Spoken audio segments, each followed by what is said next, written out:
Okay, oh, he won't hot. Oh, he won't, she wants hot. Okay.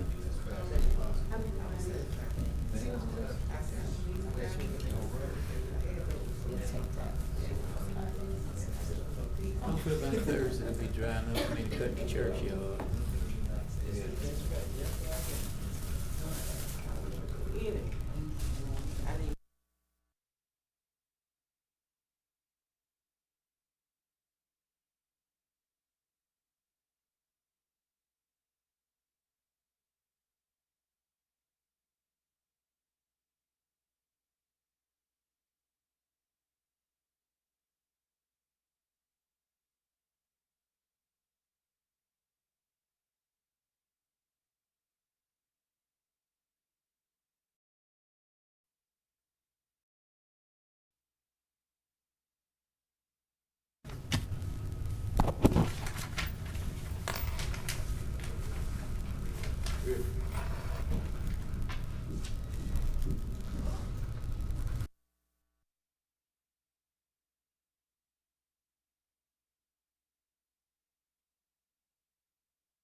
Well,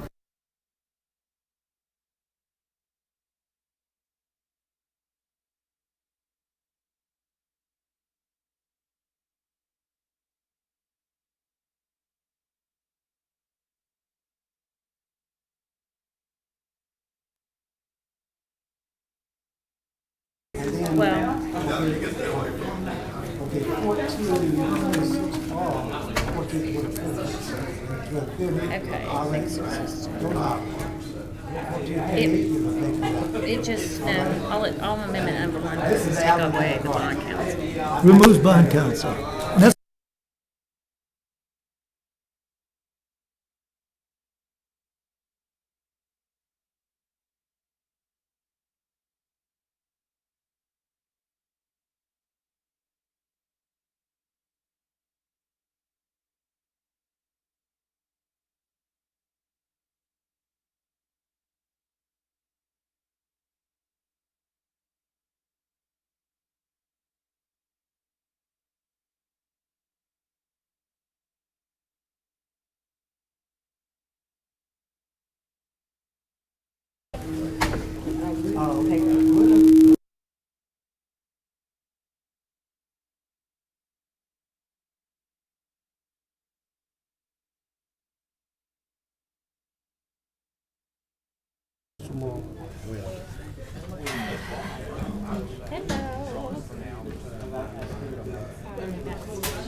Hey, Willie.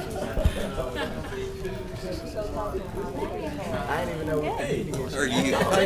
Good. Good.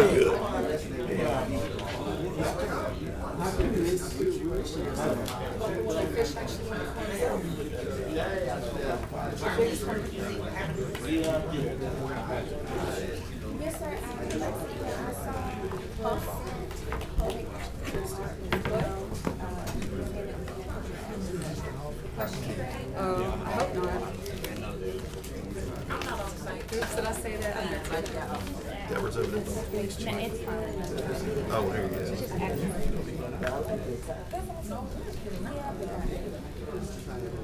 I'm still going to come in. I mean, I'm here all day.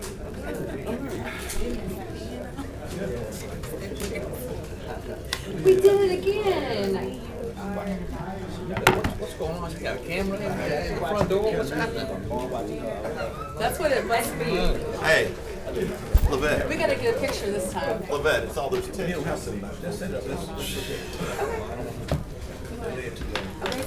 Is it too late?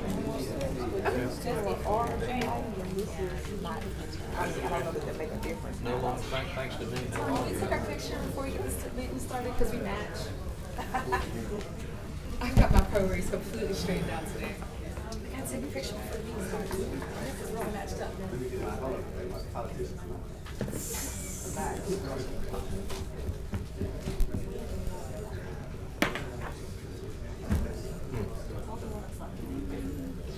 Thank you. Are we cute? Oh.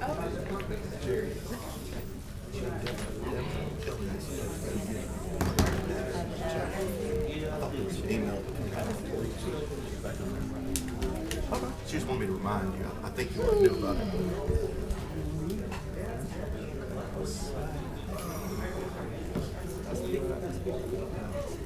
What's up, bro? Hey, Mr. Chairman. All right, what you doing? I hope not.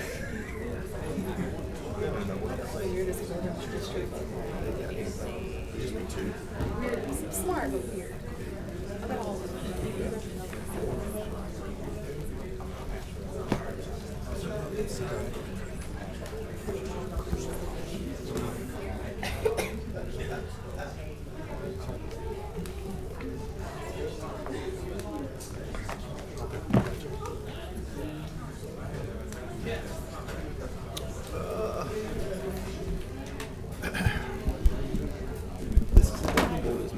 How you been? Every day. Good. Have a ball every day. That's why I eat the dessert first.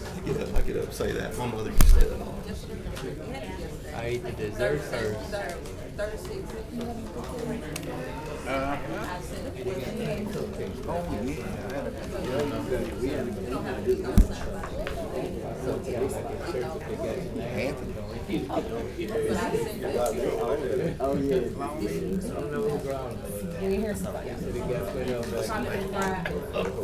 They do. Hey, how you doing? They're quite a few years, right? Jerry, we got plenty of donuts in the back. We don't need them. Somebody said you want Nah, I started my diet yesterday. It's been nice. I really had a No, I need a blue. I need a blue.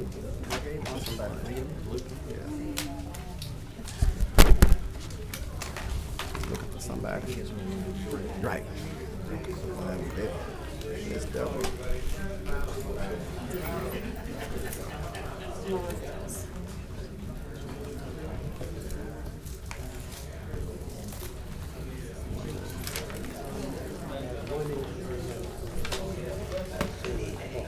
I'm ready to. I don't have the cards. Who has it?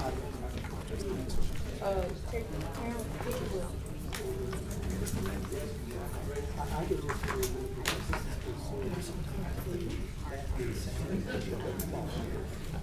My dad, when I was a kid, he used to run the break with the drive-by. He's shots.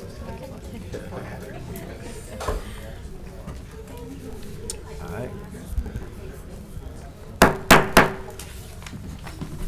The meeting of the Shreveport City Council has now been called to order. We will have an invocation by Ms. Deborah Kelly. Okay. And Councilman Green will lead us in the Pledge of Allegiance. Please stand. Let us pray. Father God, we thank you for this day. We thank you for this beautiful weather that we finally have as a reprieve from the floods. Father, I ask that today that you'll just be upon this meeting. May you bless those who make the decisions that face our city, Father. I just ask for a hedge of protection over each one of those who serve, from our mayor, our city council, and our civic leaders. Father, in light of this being National Police Week, I just ask for a special prayer over the police department, for those who serve and continue to serve, and to be with the families of those who've been killed in the line of duty. Father, we thank you for your love and your mercy. In Jesus' name we pray. Amen. Amen. Amen. Let's recite the pledge. I pledge Allegiance to the flag of the United States of America and to the republic for which it stands, one nation, under God, indivisible, with liberty and justice for all. Madam Clerk, will you call the roll, please? Councilman Bradford. Present. Councilwoman Fuller. Present. Councilman Nicholson. Present. Councilman Butcher. Here. Councilman Corley. Here. Councilman Green. Here. And Councilman Bowman. Here. Is there a motion to approve the minutes of the administrative conference on the 22nd, the council meeting the 23rd, and the amendment to the meeting on April 9th? So moved. The move by Councilwoman Fuller and seconded by Councilman Butcher. Please vote.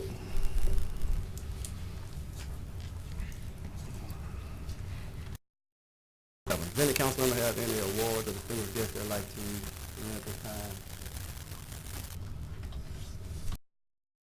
None. Mayor Perkins, you have any distinguished guests or announcements at this time, sir? I do. I have quite a few, so bear with me. Yes, sir. This week, we have governors from throughout the country here in Shreveport for the National Governors Association Summit on State Cybersecurity. Our team will be present for the conference, and I will bring greetings, so I might have to step out a little early, depending on how long the council meeting go today. We have some folks who have been committed to serving our citizens for decades. Now they've decided to retire. I would like to express appreciation for these employees who recently stepped into retirement bliss or will be doing so very soon. They are Assistant Chief of Police Robert Dowell, Captain Dennis Pratt, and Superintendent of Streets and Drainage Ernie Negretti. Assistant Chief Dowell was unable to join us, and also Captain Dennis Pratt is, but Assistant Chief Dowell he completed over 40 years of service to the police department and retired on April 30th, 2019. Captain Dennis Pratt is retiring May 31st, 2019, having completed 32 years of service with the department. Ernie Negretti Ernie, can you stand up, please? Ernie Negretti is here with us today. He'll retire this week. He has worked a total of 25 years in Streets and Drainage Division of the Public Works Department and came back from retirement to serve the city of Shreveport. So, Ernie, thank you for your service to the city. It means a lot to you.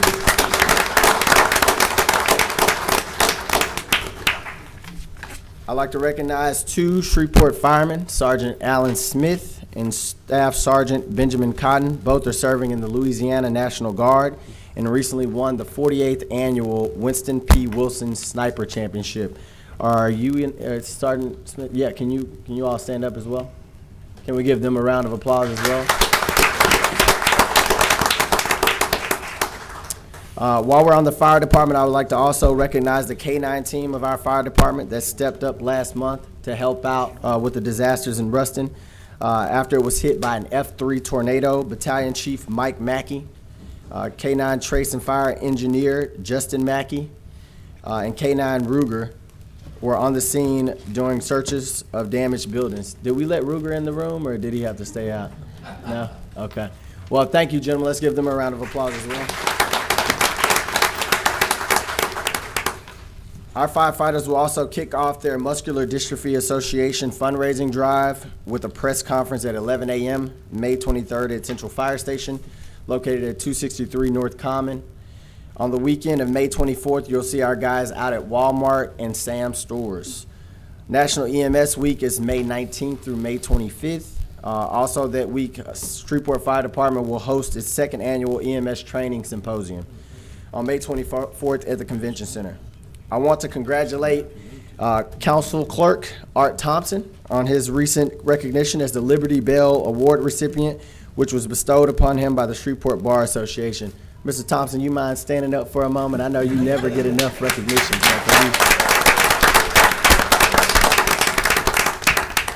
That's a great tie you're wearing too. All right, I really like your tie. Good choice. Sportran will kick off its Children Ride Free for the Summer campaign on May 20th and extend it through August 11th. To get a free fare card, students simply have to show their report cards, class schedules, or a letter from the school to Sportran, representative at the internal modal located at 1237 Murphy Street. I want to recognize the Shreveport-Bossier African American Chamber of Commerce as well as a celebration of 78 years of service in our community. Would someone from the organization like to come and talk about the 78 for 78 campaign you have going on right now?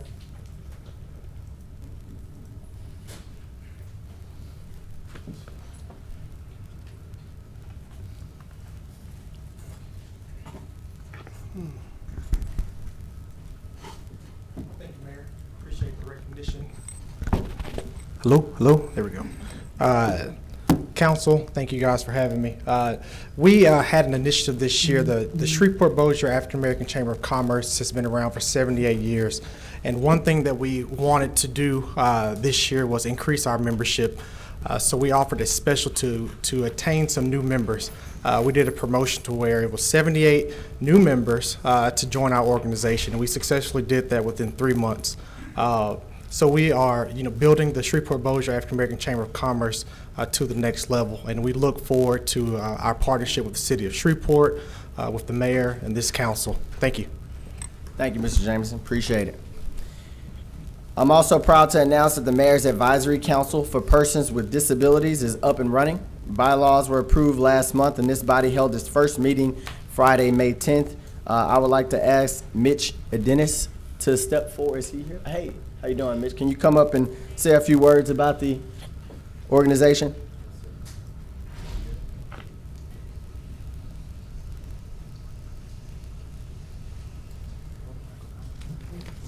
There's one right over. Sorry. Right behind you.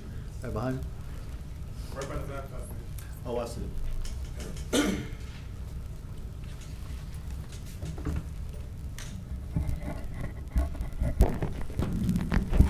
Everyone hear me okay? Thank you, Mayor Perkins, for your willingness to restructure this advisory council. Traditionally in Shreveport, there's there's been a Mayor's Advisory Council for Persons with Disabilities, and we're really honored and excited about your willingness to restructure this advisory council because, you know, in the Shreveport, Bossier City area and in North Louisiana, there's still a multitude of barriers for people with disabilities to live independently and to be inclusive in the community and to have every opportunity that every citizen has in the Shreveport, Bossier City area. And I'm just grateful that I have an opportunity to serve. I work for New Horizons Independent Living Center. I'm the program director there. The Center for Independent Living provides a variety of services in North Louisiana to adults with disabilities to help enable them to live independently.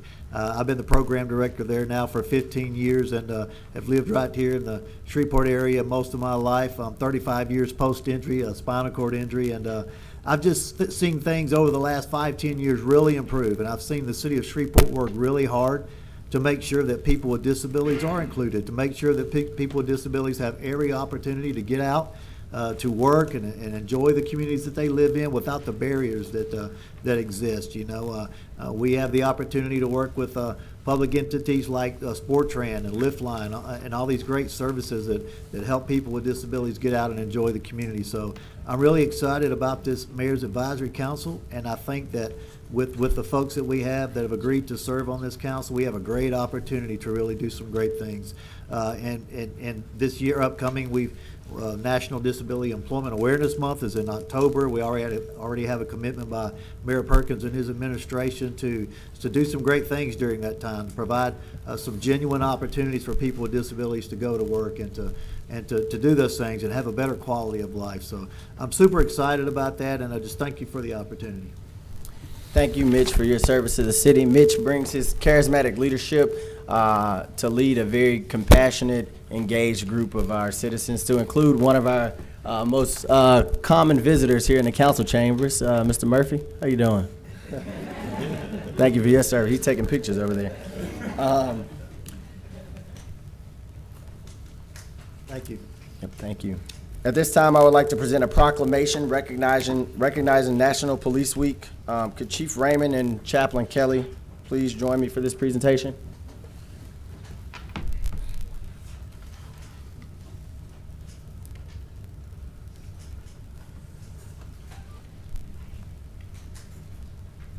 So I'm going to read the proclamation so I can look at the audience, and then I'm coming down to take a picture with you. Proclamation reads, whereas on October 1st, 1962, President John F. Kennedy signed a proclamation that designated May 15th as Police Officers Memorial Day, an annual observance to honor the nation's fallen law enforcement officers as men and women of courage, judgment, and dedication.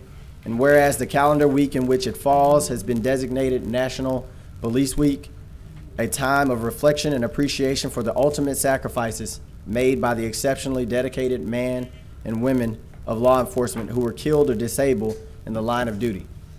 And whereas the city of Shreveport is grateful for the day-to-day heroism of our officers, both past and present, who have given so much of their lives in service to our community, and whereas members of the Shreveport Police Department play an essential role in safeguarding the rights and freedoms of all of our residents, through their efforts, Shreveport is a safer, more civil city and a better place to live.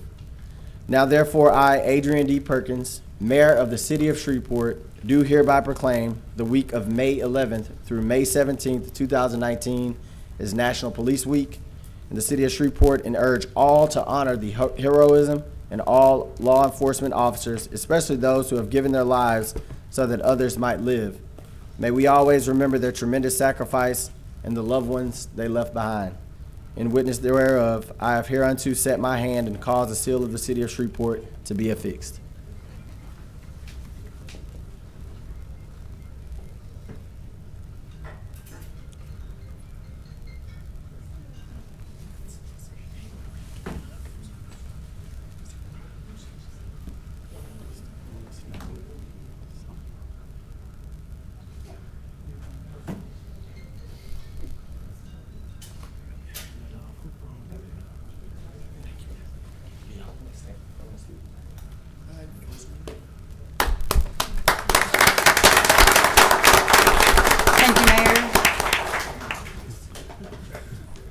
Thank you, Mayor, members of the council, Grace and Butcher, for helping me get this set up. I've been a chaplain for Shreveport Police for almost 2 years. I was a dispatcher for 8 years, and I've always had a heart for law enforcement, especially those men and women for Shreveport Police. They have a special place in my heart. I have many friends who were lost in the line of duty, the last being Tim Prunty, and I just want to say thank you for honoring our men and women. And I want to echo her remarks and invite everybody out tomorrow to the Peace Officer Memorial event that will be taking place at the Bossier Civic Center at 11 a.m. We'd like for you to join us there. Thank you. Thank you. And the last note from my very long-winded remarks is just a quick administrative update. The position which was approved by council that would dedicate an engineering staffer to oversee the consent decree work, the deadline for the application was May 10th.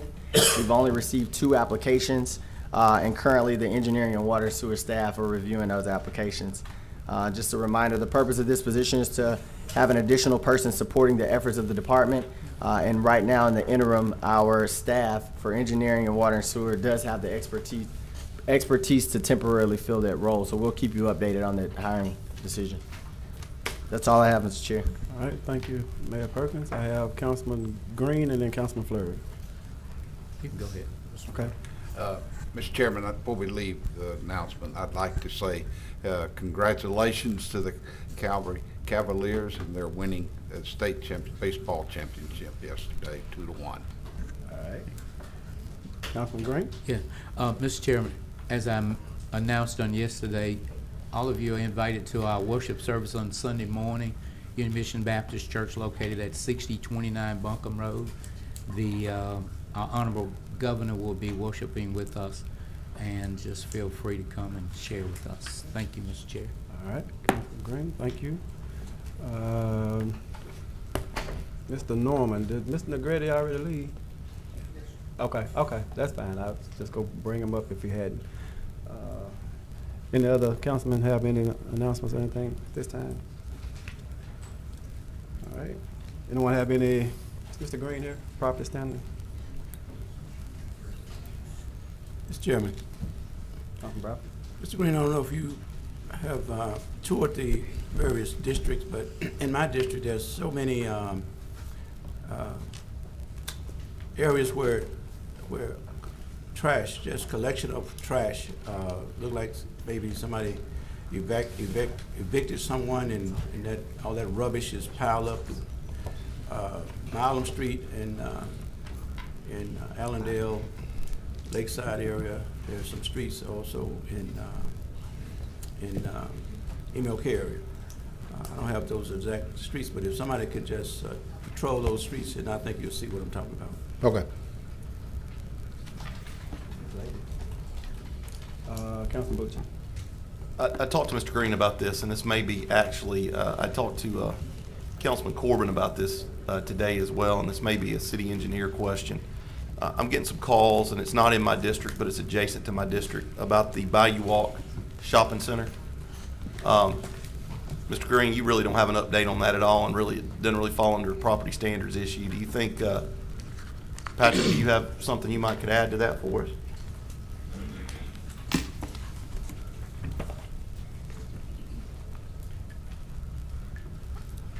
Well, I was previously in touch with the current property owner, and they don't tell me too much. They tell me progress is being made. I kind of feel like there's more to the story that they're keeping private. Right. But I'll touch base with them. It's been several months, so I can touch base with them again and try and get an update.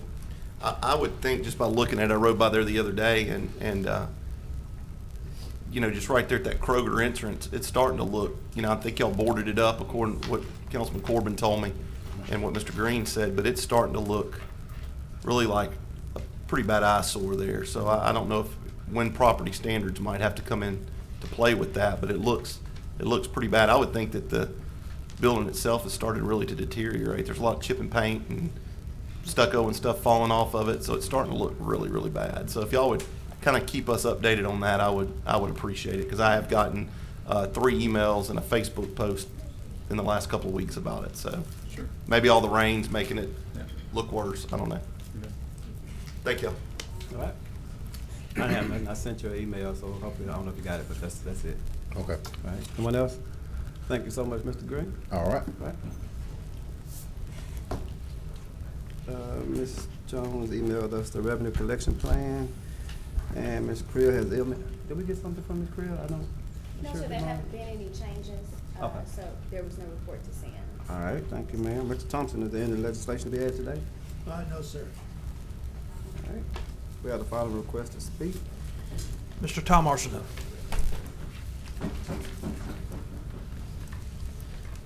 Good afternoon, ladies and gentlemen. Mr. Chairman, my name is Tom Arsenault, 333 Texas Street, Suite 700, Shreveport, Louisiana, 71101. I'm here on behalf of the applicant in what is Ordinance 54. It's zoning case C-24-19. It was here on an application for for C3 zoning. The applicant wishes to consider a lower grade of zoning, particularly C2, and to be able to consider that, it would be necessary for the council to send the matter back to the Metropolitan Planning Commission, and that's what the applicant requests that you do today. I'd be happy to answer any questions. It's currently zoned residential. This is at the corner of East 70th and East Burt-Coons Industrial Loop. I think that for everybody, for reference, we talked about it yesterday. This is in front of the sleep clinic there at the corner, right across from Jill's Gymnastics. It's a little small sliver of land right there in the front. I don't know how it ever got zoned residential, but I would be inclined to send it back to the MPC for the down zoning that they're wanting. And Ms. Strand, hopefully you can guide us through how we do that. Yes, sir, you can just make a motion Okay. when the item comes up on the agenda, and to just do just that, to have it sent back to the MPC for further consideration. Okay. Happy to answer any other questions. Thank you very much. Thank you, Mr. Mr. Chairman, when the item come up, I would like for Mr. Clark to be available to answer a question as well. Yes, Councilman Brown. Sammy Mears. Sammy Mears, 1901 Centenary Boulevard, Apartment M110, Shreveport, 71101. I believe it's a wonderful idea to recognize Ralph Valentine in dedicating the 3400 and 3500 block of Mansfield Road for his commitment and contributions to continuing to help the Shreveport city. Years ago, I lived out a little bit further in an apartment place not too far from there, and then on Sunday mornings, I would walk on foot from there, going through 35 and 3400 Mansfield Road just to get to Springs of Grace Baptist Church, which used to be called Sunset Acres.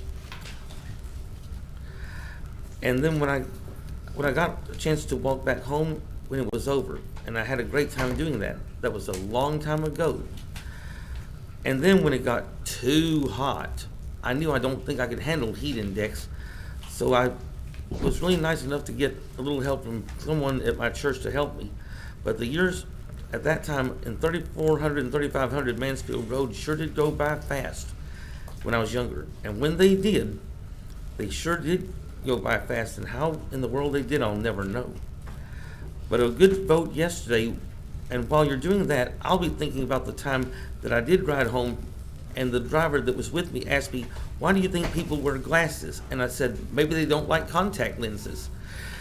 And then I was waiting to do this from Ray Stevens. "Pardon me, sir, did you see what happened?" "Yeah, I did." Thank you, Mr. Mears. Mr. Cedric Murphy.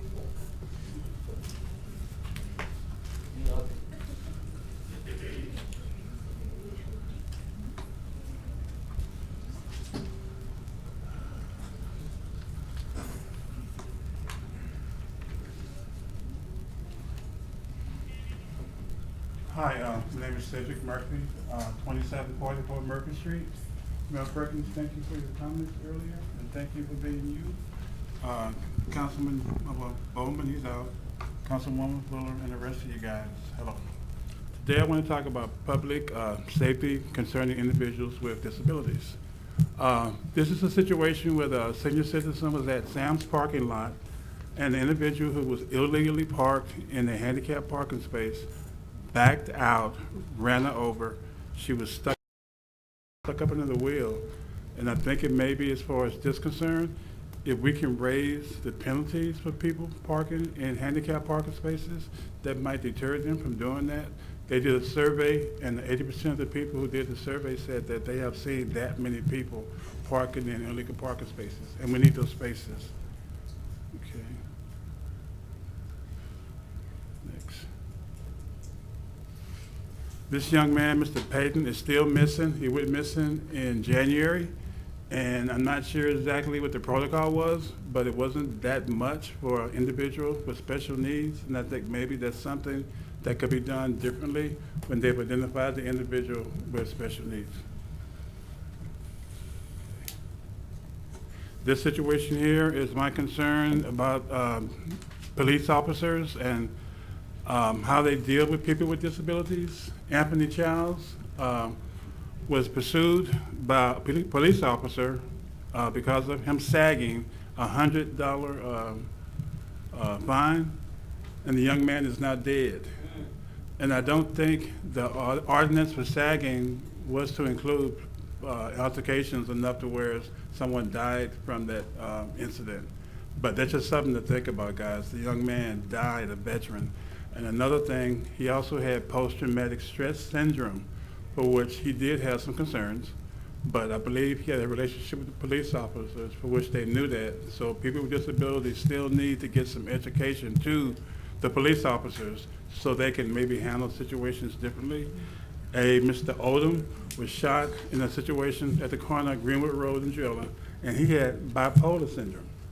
So once again, some of these things are known by the police force, and if there is a chase or something happens, that should be considered in the chase so that maybe we can handle it different. And I think some cultural education is needed. What we got next? Okay, on April 8th, a young man was at the sports training facility, got something to eat. As he was leaving, he pulled over inside the white lines, as you see, and a police officer in a transport van backed into him. That's why he's not in the chair. These pictures are being taken from the individual who was on the ground at that point, and that individual was me.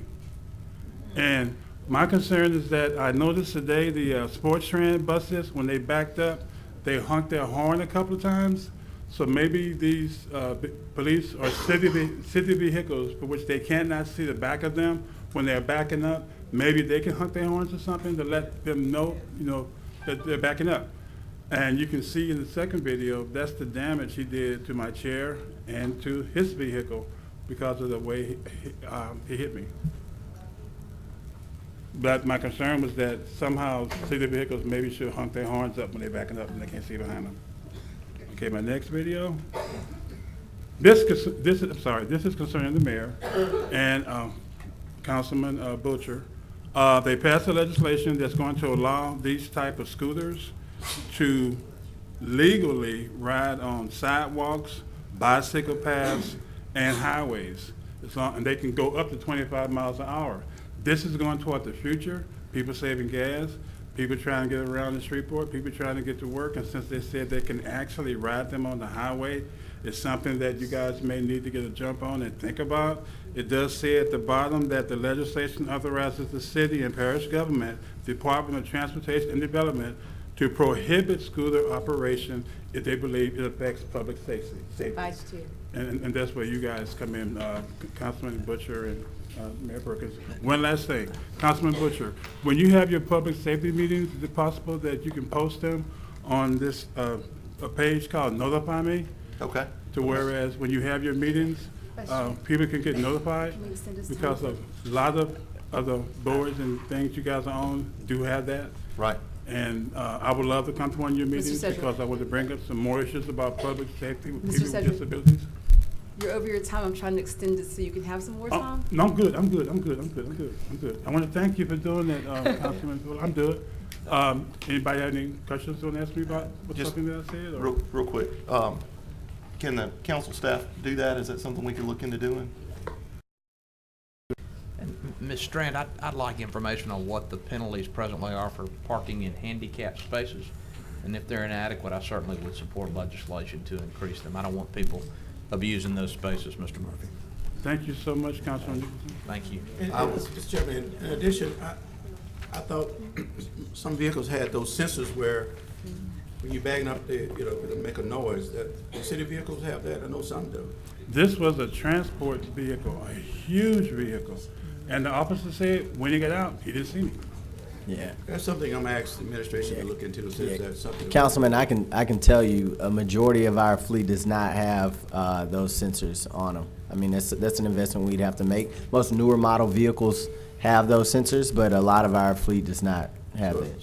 So as an option, putting out a policy where they would trump their horns if they're backing up in an area. And we can look at when we're procuring new vehicles to make sure that's a part of the procurement procedures to make sure we can have it. But as of now, like I said, a lot of our fleet are much older vehicles that don't have the new technology. Yeah, but at the same time, we want to prevent this from happening again. I agree with you. I'm 100% in support. Thank you, Councilman and Councilwoman. Thank you, sir. Mr. McClune. McCune, excuse me, Mr. McCune, I'm sorry. My name is Jack McCune. I live at 168 Patton Avenue. I'm going to save that for next time. I won't come back next time. Problem we have on Patton Avenue is we've got speeders, not just your average speeders. Because St. Joe's just down the street from us, we have parents getting their kids to school in the morning and picking them up in the afternoon. Twice I've almost been hit by a parent rushing to pick up their kid from school. Not only that, it's FedEx, UPS, Postal, and a school bus, and I've got the number for a school bus. That just think that speeding is okay on Patton Avenue. At one time, we had 58 kids living on that block. Now, dynamics have changed. Kids have grown up. They've moved. Parents have moved away. Now we have approximately about 12 to 14 kids living on the block. My point is, I've talked to St. Joseph's about this, the school. I've talked to the priests, several of the priests about, the new priest that's there is on board with me about putting speed bumps on Patton Avenue. We had speed bumps on Preston years ago, and the insurance companies came to board before the city council and said that they were going to sue the city because their policyholders were damaging their vehicles. The reason they were damaging their vehicles is they were driving too fast. And they were hitting the speed bumps, and they were throwing them out of alignment, damaging the undercarriage, all sorts of stuff. And the city attorney at that point did not know of one little thing. So they backed off and they said, yeah, we'll take out the speed bumps. Now the people that live on Preston have all put in cars out on the street because they have curbs. So now it's a weave to get through there, so nobody can really speed through the street. We can't do that on the 100 block of Patton because we don't have any curbs. The 200 block does have curbs, but they don't have enough cars to be able to make up the same difference. And the parents and homeowners I've spoken to on the 200 block have all agreed, yeah, we could use that because we have too many people speeding down our street. They use it as a cut through, and I'm not going to be one to say I don't use streets to cut through, but I don't do 45, 50 miles an hour down some of these streets. Well, any of them, matter of fact. I know that people are speeding because I have a marker at one end of the street, and I can count the poles when they're coming down. It's a mathematical equation, and I can tell you within 5 miles an hour how fast they're going. And I've caught people, and I actually had one guy back up to me, and he threatened to get out of his car. There used to be two other gentlemen that lived on our street, John Wills, who's now passed away, and David Jordan, who now lives in Oklahoma. And the three of us were the fathers who stopped everybody from speeding. We all hollered at them to slow down and stuff. And for the most part, we didn't have this problem before. Now, I'm in the oil business. I've been gone for the last 5 years. I've only been home for the last couple. And in that time, we have had an increase of people that are coming from across on Riley, across Kings Highway, cutting through, getting over to Uri, cutting over off, taking a ride on Anniston, heading up to the liquor store up there. Mr. The reason I know that because I passed onto my bank. Now, my point. I'm sorry. Let me thank you very much for calling me the other day. We had a long conversation about the speeding problem that you're discussing. I'm going to ask, and I am asking now, he's in the room, Chief Raymond, to focus some resources on this block. And I will discussed with the city engineer the speed bump issue. I do understand that there were liability concerns with leaving those in place, and I don't know what the outcome of that discussion will be, but I appreciate your calling to our attention very much. Okay, well, two things real quick. I have spoken with Chief Raymond about this issue, and number two, if any insurance company wants to come and say that their policyholders are damaging their car because of speed bumps, I'll be happy to pull suit and file against them for reckless endangerment of children and adults. That's time. I appreciate you. Thank you. Councilwoman Fuller, you have something to speak on this? Yes, chicanes are probably a better solution for a lot of our neighborhoods that are having this exact same problem, because they create a similar obstacle as to having the cars parallel parked where you have to weave through them. And that's maybe a more cost-effective and psychologically effective way to get people to consider slowing down. And it's something that I hope we can bring up with traffic engineering and with the police department and public safety. Thank you, Chair. Councilman Butcher? Chief, I've seen, I know on Ellaby Road, y'all have one of those mobile radar type deals. How many of those do we have? We have 3 mobile trailers. Right. And then we also have a couple of similar, but they strap to like a tree or a pole, but they give you a readout of your speed. To me, I mean, that makes you really think about how fast you're going when you're going around a curve and you see you're doing 45 when the speed limit is 25. I would suggest maybe trying to put that over there on Patton. And I could be incorrect. I believe we have one out, what I was told by traffic. They're out all the time. In fact, we bought another one last year on a grant because they are so useful. They're not sitting under. I mean, Right, I out. see them. They're I mean, out I all just- the time. I just was But thinking maybe I'll check, but I'm pretty sure we had one out in that block after I sent the complaint to traffic. It was a couple of weeks ago I met Mr. McCune, but I'll verify. Okay, thank you, Chief. Yes, sir. Appreciate it. Councilwoman Fuller?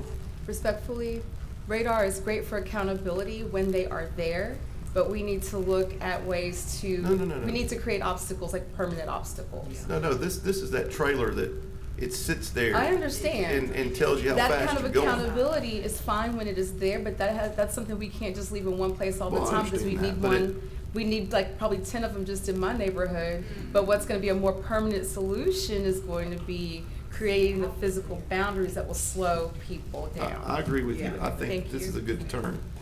What is a chicane, Councilwoman Fuller? Yeah, I'll pull it up for you. I'll save that for next week. Thanks very much. Thank you, sir. There's images. What is They it? can be poles, they can be boundaries like this. Thank you. Mr. Byron Wilcott.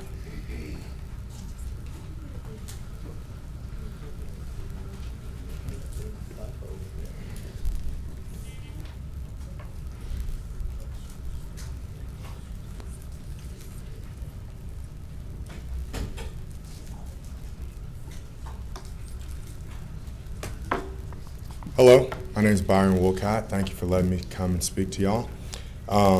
Last week, Real quick, I'm sorry. State your address for the my record. address is 4214 Calderwood, Shreveport, Louisiana. Thank you. 71119. Thank you, sir. I've come here to talk to y'all today about Anthony Childs. He is a young man who was murdered or was killed on February 5th or 6th, I believe. And I am not impressed with the way things have been resolved with it. There's a lot of questions to be answered. 2 weeks ago, I believe, we had a meeting at the Winfield Funeral Home. Mr. Bradford was there. Also, the police chief was there. A few other people were there. The coroner was there. And answers were not satisfactory or even believable for what happened to Anthony Childs. I asked the coroner myself, was there a trajectory test done to determine whether Anthony was on the ground when he was shot or was he standing up? He could not tell me. I asked the police chief if Officer Brooks had knowledge or knew of Anthony before this incident. He could not tell me that either. These things are things that need to be answered. Also, there was no gunshot. I asked the coroner, was there a gunshot residue test done on Anthony Childs? It was not, or he told me it was not. We don't know if Anthony shot the gun or not. Was the gun there or not? Because there's no gunshot residue test done on his hands. So there's just a lot of questions that need to be answered about this case. It was not also the family getting information about the case was held off for so long, and there was not really transparency on what was going on. And as a public, it creates distrust. It creates unbelief of what is being told, and especially when people show up at the meeting to tell us about what's going on and they can't answer the questions. Basic answers. They can't answer these questions that are being asked, and they're the professionals in the group. Why there was not a trajectory test done, that's unbelievable, to know whether he was standing up, whether he was on the ground when he was shot. And so I believe this young man, Anthony, his family, they deserve to know what happened to his kid, to this man. Thank you. Thank you. Reverend Mays.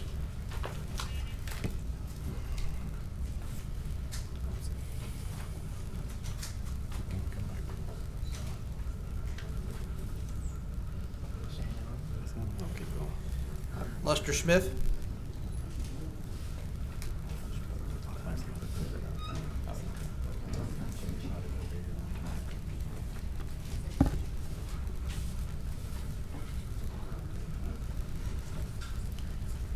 Good evening.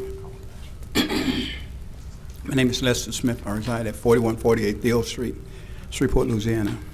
I'm here also to speak on Anthony Childs and a couple of other issues. First of all, I agree with the gentleman before me. There has not been total and complete transparency where Anthony is concerned. The video you showed us, you show us a man running for his life, and a few seconds later, he takes that life. I have a problem with that, very big problem. And I just don't think we're getting the answers, not only in Anthony Childs' case, and all the incidents that has happened in Shreveport, where Shreveport police officers were concerned.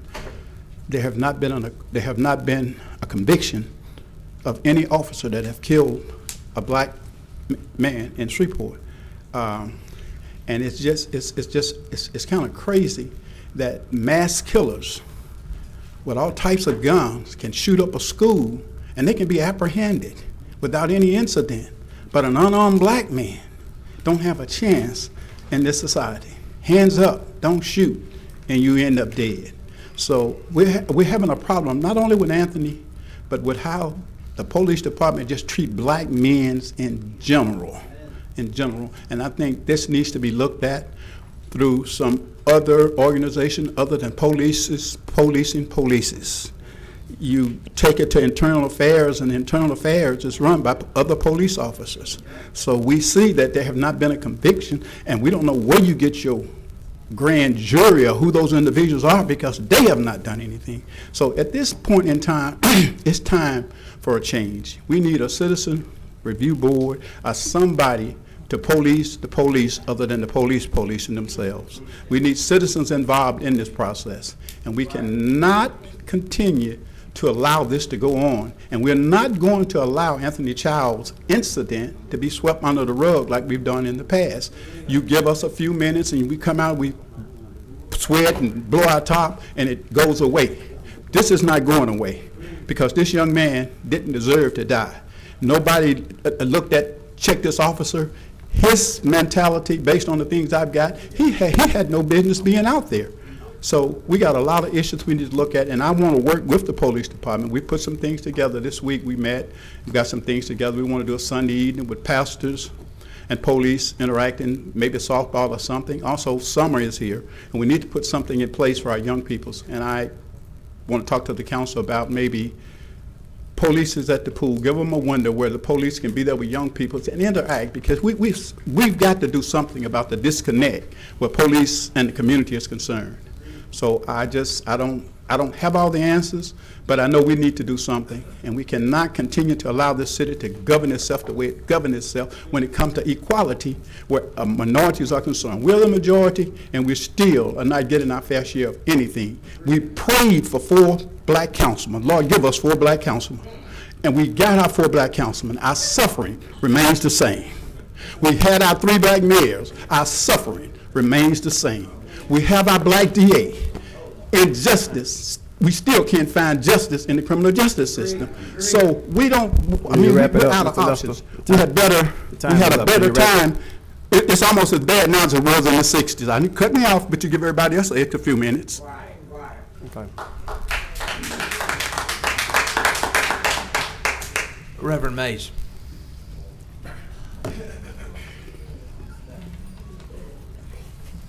Pastor Mays, 335 East Dalzell, Shreveport, Louisiana. First of all, I just want to piggyback. We got a coalition of individuals that are here, and just to piggyback on what Mike said, our concerns will be heard this time. We are reaching out to the individuals that are in elected officials to say no more. I've been coming down here for decades asking for a citizens review panel, saying that the matter is going to get worse rather than better. And we have a majority of African Americans in this city that is elected, and still, as Brother Lester said, who's working with us, nothing is being done. And it's obvious throughout this city and throughout the country that the internal affairs does not work.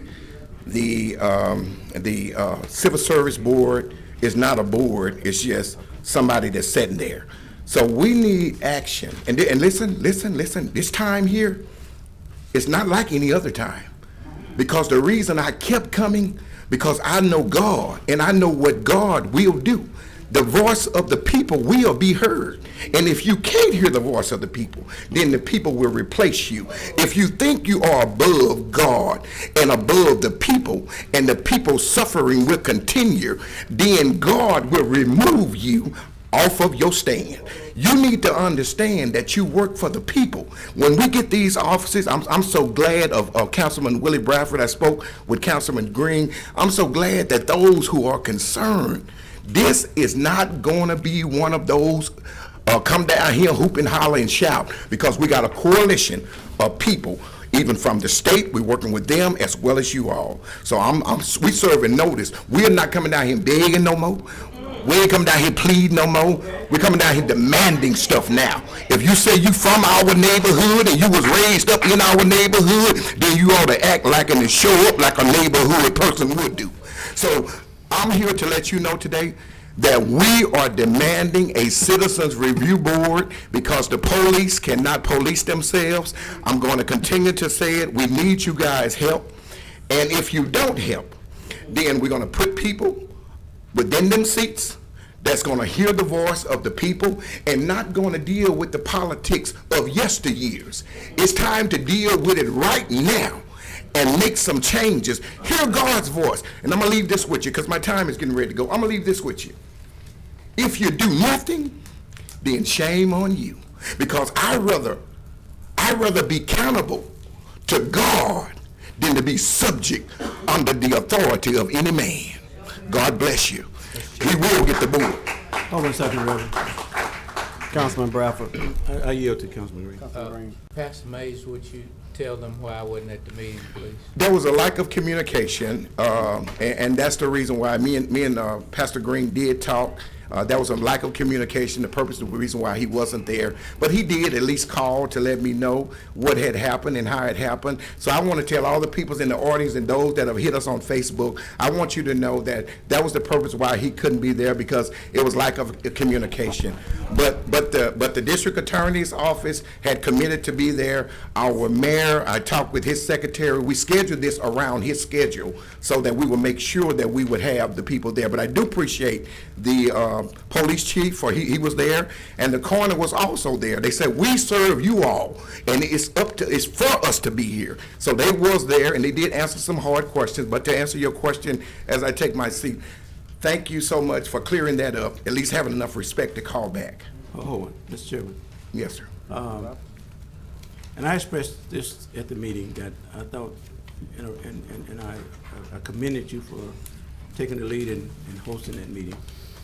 While some of the questions I thought was beyond for the citizens to answer, but I did tell you that yes, there's going to be an opportunity, I'm sure, where everybody who was involved would be placed in a situation including being under oath, where they would have to reveal what they feel was happening with the consequences of penalty. Now, I spoke with DA Stewart this morning. Yes, sir. There's a meeting scheduled with him. Yes, sir. On next Tuesday. Are you aware of that? I'm aware of that.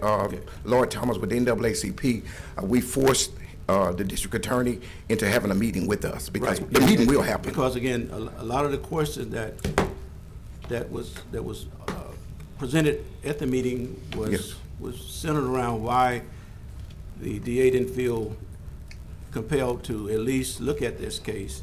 Yes, sir. And at least present it to a grand jury. He's prepared to respond to those questions. Yes, sir. But in regards to a citizen review committee, again, my mission from that meeting was what can we do to ensure that these type of incidents don't happen again? Yes, sir. That's right. My sympathy for the family continues. Continue to pray for them. I told you at the meeting, I'm gonna tell you again that this city fire police serve under the protection of the municipal fire and police civil service laws. This body has very limited jurisdiction when it comes to some things that regarding police and fire. Right. But I did tell you that we can, though, pass a resolution petitioning the state legislature to look at giving this city the authority to assemble such a committee or board, to look at how we can at least bring some public oversight to what's happening in the police. Now, that's something that I'm willing to look at, but I want to do it after we meet with the DA next week. Okay. And get his rationale. Sounds good. On why this wasn't didn't meet the criteria. And Sam Jenkins told me that I don't know if he called you yet, but he said he would bring the legislation up in committee so that we can start moving forward on this because he's tired of it. I'm tired of it. Dr. Green, you said the governor will be at your church. We don't want no photo shots. I want you people to ask the governor a question about why black men are steady getting killed within this state and no officer have ever been indicted or put in jail. No more photo shots. We want to know why. So I heard you this morning say that he will be there, and we got some questions for the governor as well. Well, I just want to let you know again that I appreciate your efforts. Thank you, sir. I appreciate the response from the community. We God welcome your feedback. I mean, this is a democracy. We here to serve you to the best of our ability. Yes, sir. So we will continue to look at this case in this situation. But my priority is that what happened to Anthony Child should not happen to any other citizen of Shreveport. That's it. Thank you, sir. And thank you guys so much. Michael Williams.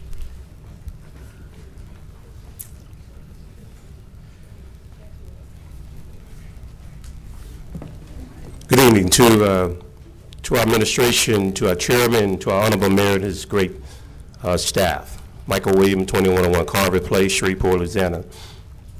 As I pondered on what I was going to say, and I see the conditions that I've been fighting for all my life haven't changed.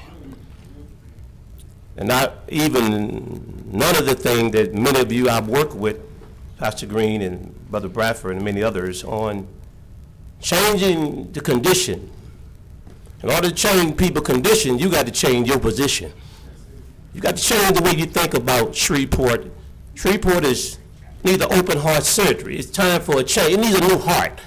It's decaying all over this community with the same old malice and the same old hate and the same old racism and the same old discrimination, especially in crime and economic injustice. We come too far to get where we at, the progress where we at today, to go back, turn back the clock of time. Now, I'm in opposition on ordinance number 27 to repeal and replace. We don't need to repeal and replace. We need to repeal and replace some of the people that's elected that won't do their jobs. People that are frustrated. You feel the pulse of the people in the trenches. It's not about black and white. It's about what's wrong and what's right. And when you want to stand up for justice, there's going to be some people standing up, but there's going to be people standing back. Because there are consequences for standing up for justice. Boy, don't I know that. And what we have to do is not turn back the clock of time, but we must move forward, not be a city of postpone, but be a city of progress. Quit kicking the can down the street and accept your personal responsibility and man up and woman up and make a decision and move forward. People need hope. They need jobs. These black contractors are not coming down there because there's repercussions when you stand up for something. They bully you, they intimidate you. You have the audacity, you don't have the credential to be an architect or an engineer. Now you want to make decisions on how the contract should be done. You're going to open up somebody's business publicly and make it personal and make it politics and not about policy. This is wrong in the 21st century. We got to learn to work together. We don't learn to work together, we're going to tend to blow up together. And boy, this city is blowing up. So I just believe that we have the great opportunity in this defining moment in history. When the record books are written, it says, how did you vote when you had an opportunity for change? We got more of the same. It's time for a change of direction. You elect the same old people, you get the same old result. It's just time for a change. It's a mandate for change. Do not turn back the clock to time. Let's move forward, make sure minority contractors have an opportunity to compete for jobs and equality. And let there be a disparity in economic opportunity and hope. That's all we say. Why are we here in America? As African Americans, why are we here? We come and get a good education, do the right thing, join the army, do what we're supposed to do, and come back here and get hope in this city. That is wrong. That's wrong, and I hope that you do not vote on Ordinance 127, that you will move forward and uphold where it's at and keep the train moving. Because we're trying to be the engine, now who's trying to be the caboose? Have a great day. Thank you.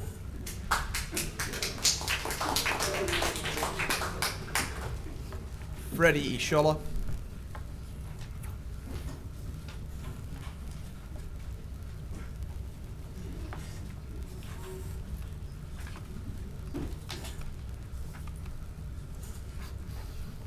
My name is Freddie Ishola. I move around quite a bit, so I don't have a set and defined address.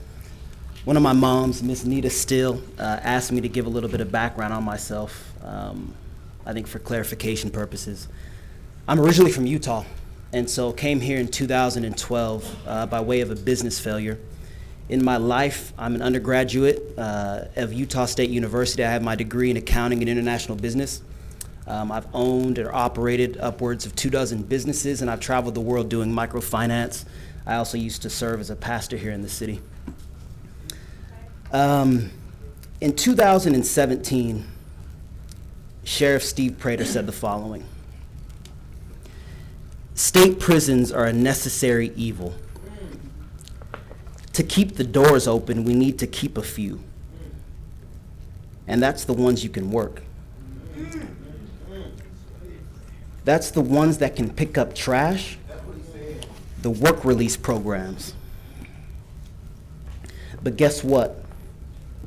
Those are the ones they're releasing. In addition to the bad ones, and I call these bad, in addition to them, they're releasing some good ones that we can use every day to wash cars,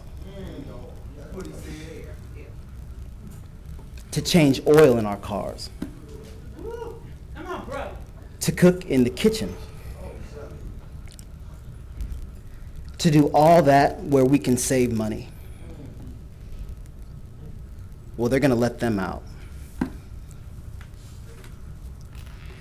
Mr. Nicholson, a few weeks ago, you accused me of character assassination on Sheriff Steve Prater. And I would submit to you that you cannot assassinate the character of a man who has none. For those of us who are unable to sit under the umbrella of white privilege, these statements reek of racism.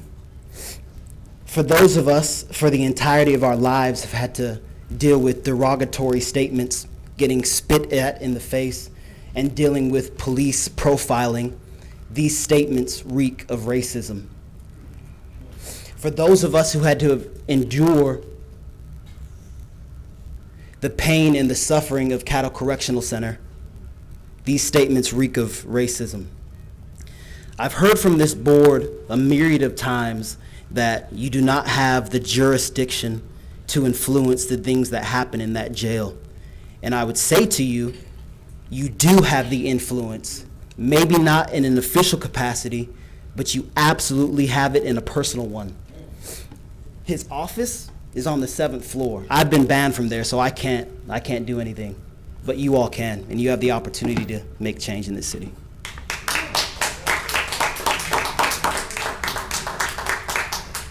Marvin Muhammad.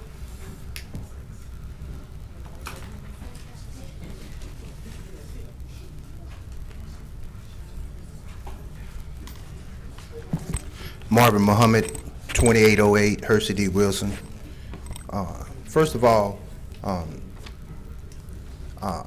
do want to speak on the issue of the Citizen Review Board, but so many people already spoke on that I want to speak on something that was spoke on at the last council meeting, and that was the influx of young people being appointed or confirmed to different positions in the current administration. And I don't really fully understand the pushback or the push against young people being appointed. You know, Booker T. Washington, a name that aligns the name of a local high school here. Also, that aligns the name of streets in the neighborhood that I grew up on, the MLK community. He was 25 years of age in 1881 when he became the headmaster of what is now Tuskegee University. 25 years of age. Dr. King, who's renowned worldwide, when he became the face of the Montgomery bus boycott, he was a mere 26 years of age. 26, when he became the chairman of the Southern Christian Leadership Conference 2 years later. Well, do the math. Malcolm X, when he became a minister under the Most Honorable Elijah Muhammad in the Nation of Islam, he was 30 years of age. When Medgar Evers became a field secretary for the state of Mississippi, the NAACP in the state of Mississippi, he was in his 20s. Young people have always been, if you will, the power source to create a new paradigm, to create a new reality in the governing body, whether it's local, state, or national. And I'm really here because there was an antagonist here. I don't see him in the room today. Maybe he got a phone call to say to be absent today, but there was an antagonist here at last council meeting talking about these appointments.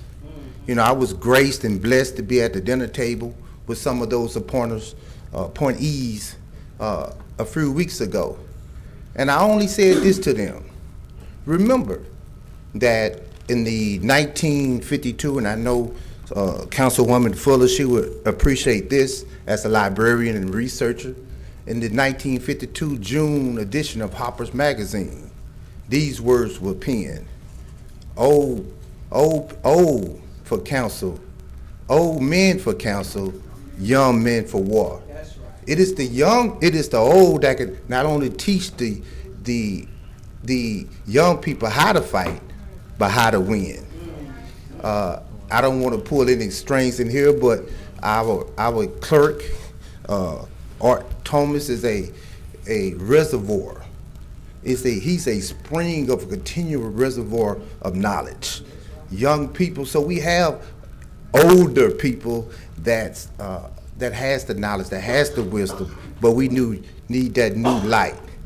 My thing to them is to be a personification of black excellence, for them to be a brilliant and actually an extension of the greatness that produced them. Mr. Chairman, I'll move to extend the gentleman's time 1 minute if he's not finished. Thank you.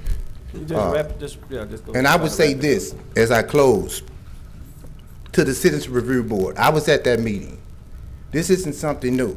Councilman Green, in 2004, he was one of 7 council persons that voted in support of Representative Cedric Glover's House Bill 959 to create a Citizens Review Board. So that research isn't needed. That was resolution number 84 for those who like to have that information of 2004. So it's there. The groundwork is there. We just need this council to move forward. I spoke with State Representative Glover. He gave me permission to cite his name, to cite his bill, and he's very interested in this movement. And so, and as I said, Councilman Green, you know, the groundwork has already been formed. Thank you. Councilwoman Fuller. Mr. King-Craft. Mr. Kraft. It's not here. Dr. Gabriel Taylor.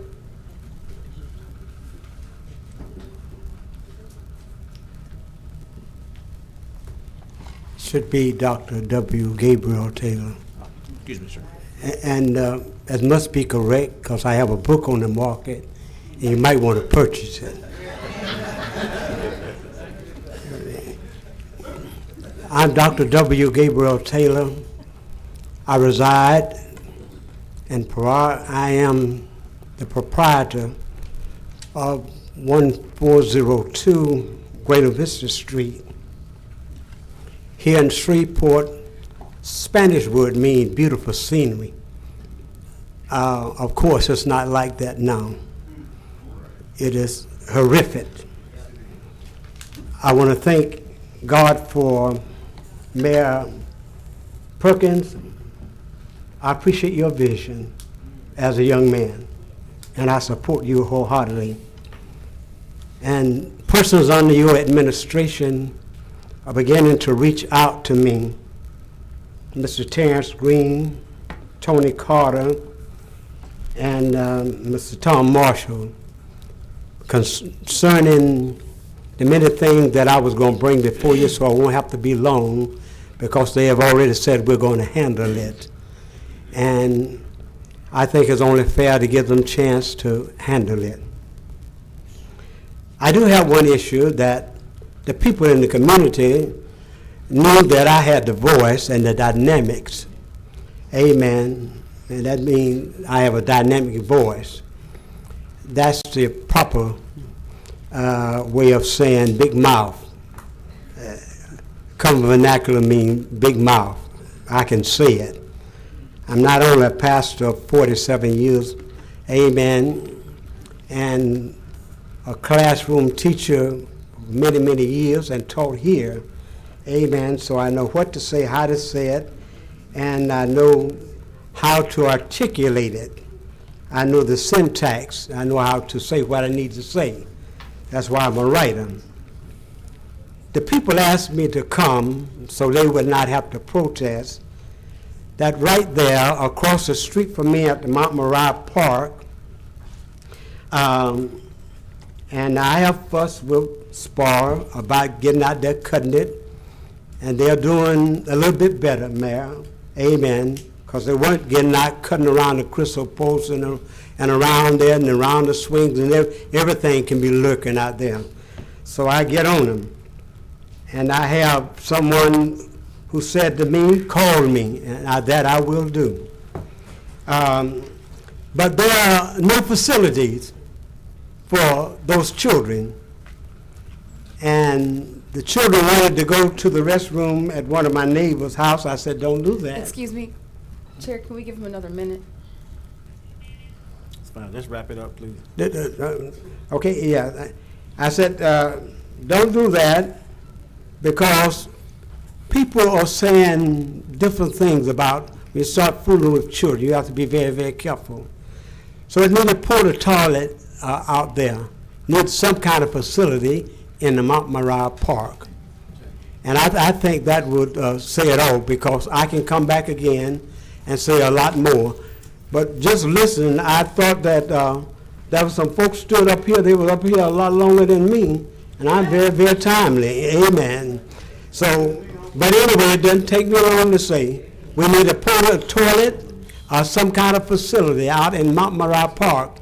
And I've already talked about the grass being cut and cleaning up my area, because I have pictures. And next time I'll just go on Facebook and I'll splatter everything there.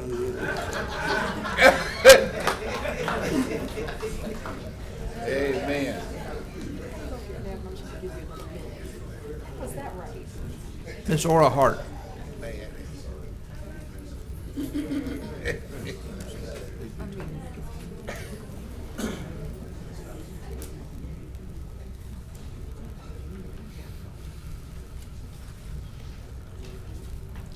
Good afternoon, Mr. Mayor, Councilman. My name is Ora Hart. I live at 6911 Bethany Street, Shreveport, Louisiana 71106. I won't take up much of your time, but I want to share with you what's going on in Cedar Grove. Cedar Grove, as everybody know, and if you don't know, was once a city proper. Cedar Grove annexed into the city of Shreveport, and it's still a wonderful, wonderful, wonderful community, no matter what anybody says. We live in Cedar Grove, those of us who live there, by choice. Not because we can't go anyplace else, but because we choose to live in Shreveport. I'd like to, in Cedar Grove, I'd like to share with you, we are on the cusp of a Renaissance festival in Cedar Grove. We would like for all of our councilmen to come alongside of us, to be a part of this, to show us direction as to how we can financially afford what we're doing. I'd like to share this information with you. You will get a formal invitation, all of you.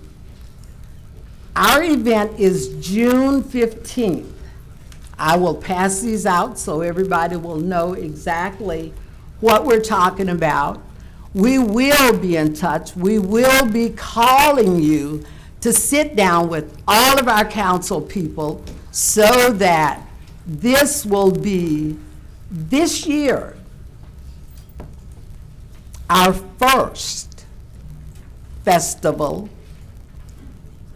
for the rebuilding of Cedar Grove Neighborhood Association. So nobody will go on TV and say, I had an accident in Cedar Grove, like nobody bumps cars any place but Cedar Grove. So I'd like to pass these out to you. You will be hearing from me. I will expect to hear back from you so that this year is the beginning of our 8 years headed towards the 100-year anniversary of Cedar Grove being a part of the city of Shreveport. We will be having an annual festival for the next 8 years until we're ready to have our great, great festival in 8 years. Mr. Chairman. Councilman Butcher. Ms. Hart. Yes. What's your date that your potential date for your festival? June 15th. June 15th? Yes. Information is here. I'm going to pass these out so all of you will have it. I've got your numbers. I guarantee you I won't let you forget any of them. Thank you, Ms. Ms. Hart, are we dressing up like Renaissance Fair, or like Harlem Renaissance Fair? Pardon me?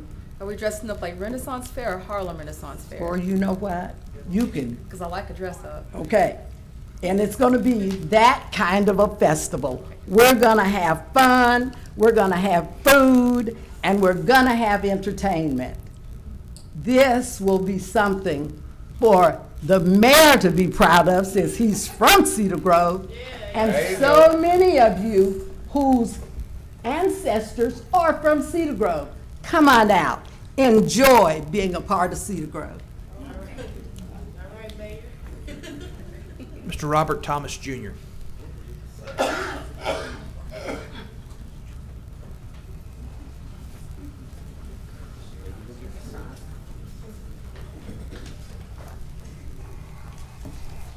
Good evening, everyone. How y'all doing? How you doing, Mayor Perkins, council members?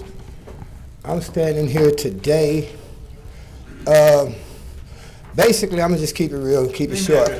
Excuse me? Name and address. Robert R. Thomas Jr., 2035 Ice Cream Street, Shreveport, Louisiana. What I want to talk about is the need for a Citizens Review Board here in Shreveport, Louisiana. Man, we dealing with a police department that is off the chain.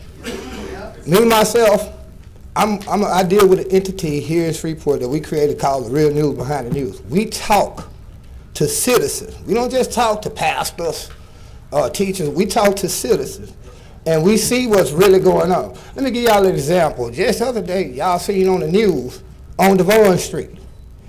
What happened on Devon Street? They sent 49 cars to the wrong address. Innocent people went to jail. Your police department here is off the chain. Think about this. We talking about Anthony Childs, who was shot 4 times, but somehow miraculously, the only bullet that hit him, he shot himself. We got a current interim police chief back in '81 was involved in a shooting where the guy was shot 8 times, and miraculously, he shot himself in the head. What we are seeing is a pattern of abuse and bullying, because when them folk rolled up on Devon Street, they didn't have any intentions on really trying to sort what was going out. They came to bully and intimidate. This is what we're seeing in our neighborhood. How can we ask the people who are bullying us to patrol themselves, to investigate themselves? So there is a need for a citizen review board. And with respect to the police department, now, we admit that we as the citizens, we have to work with the police department, but how you gonna work with somebody that come up here like gangs? You talking about Crips and Bloods. You got a gang of people that wearing badges. You see what I'm saying? So people are intimidated because 9 times out of 10, think about it. If somebody calls in, they seen a murder, how many unsolved murder cases there here in Shreveport? Well, we know for a fact that Anthony Childs got shot very questionably by a police officer here in Shreveport. So we are really serious about petitioning the city council to create a citizen review board. And we'll be here every city council meeting, and guess what? The numbers are only gonna grow. We're gonna bring more numbers each and every time. More and more people are coming down here because people are tired, man. We respect our police officers. There's a lot of good police officers. The ones who came on Devon to deal with me, they were pretty cool. But there was some that came out and jumped out of the car, didn't want to hear nothing nobody said, and ran up on the wrong people's house and arrested the wrong people. I'm a witness to that. So what we're saying, the people, the citizens of Shreveport, the ones I talk to, the ones who get out and go work at your McDonald's and your Subways, your service workers, your concrete workers, your everyday workers, we need a citizen review board. We really need a citizen review board. That's all I got. Mr. Chair. Councilman, Mr. Thomas, Councilman Green wanted to address you, Mr. Thomas. Also, as soon as the weather dry up, Mr. Norman is gonna clean all that grass out at the dead end by the railroad track. But we're just waiting for and clean the ditches as well. It's just, every time we get ready to do it, then it rains, but we got some dry weather, and I talked to him today. And Okay. as soon as it dry up, we're gonna get all that cleaned up. And I do really would like to talk to you, Councilman Green. I'm in your district, and I would like to work closely with you because your district is off the chain. That's why all the killings taking place in your district. Your district off the chain. Every night, it's bad when you got 9-year-old kids able to tell the difference between a firework and gunshots. This is what's going on in District F. Yes, sir. 635-7118. We'll talk. All right. Ms. Virginia Evans. I think this might be on the front row.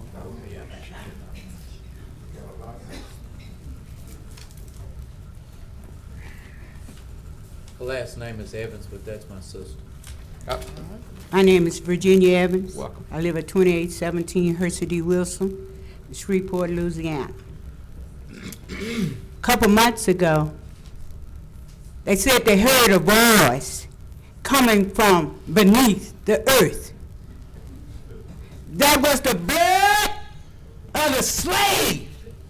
Injustice that has been going on in the city of Shreveport, where our people have been harmed. And now you're shooting them down. We don't longer stand for that. Y'all had us out of the room for us to vent.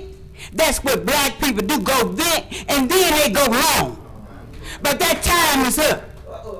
And right now, I'm addressing each and every one of you all that change has to come.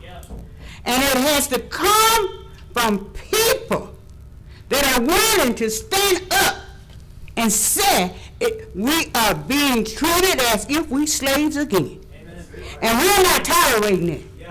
And another thing on Mr. Ben Ryan, I stand before you and say he's a liar. I stand before you and say the Corners is a liar. Because Mr. Child was killed while sagging. Now, I've heard of driving while black get you killed, walking while you're black get you killed, but if your pants and your underwear shine, you're dead. And it's a lie. And we no longer tolerate that here. This is not the old days. And we don't have nothing coming to our community. No business. Nothing, but yet and still. When we look at the TV, we see from the city council they building out in South Shreveport. We want some of that money. We pay taxes. We ain't getting nothing out there.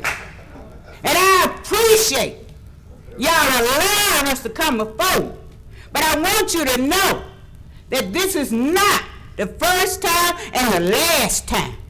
Now, we have to do something to come and march and close off the city council meeting and march around the building. We need to do something. We don't build, now it's time to work.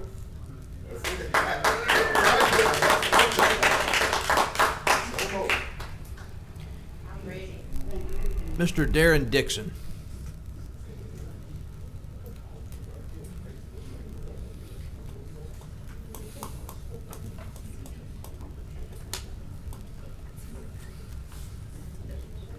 Good afternoon, Council. For the record, Darren Dixon, address 7200 Gregory Street, 71108. I don't know, it's been some tough acts to follow. I don't know if I'm going to get that loud or sensational, but I am going to be directly to the point.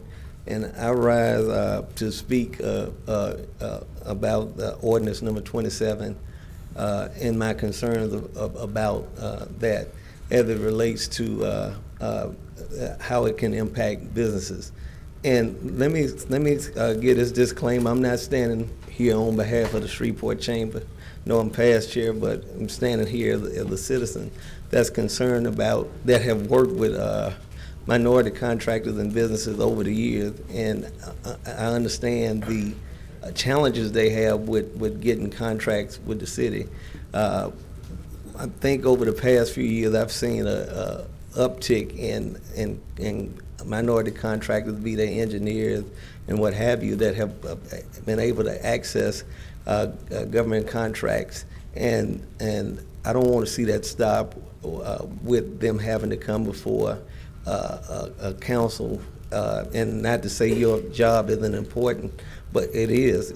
You're the legislative branch, but I think it's an overreach when you go from the legislative and deal with the day-to-day operations of the executive branch.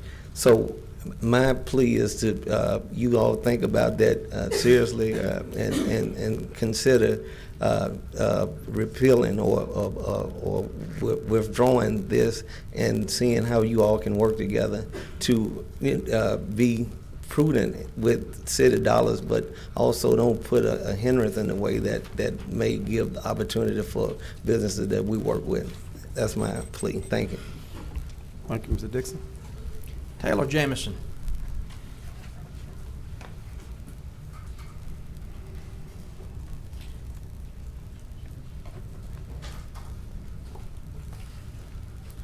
Taylor Jameson, 3532 Lakeside Drive, Shreveport, Louisiana, 71119.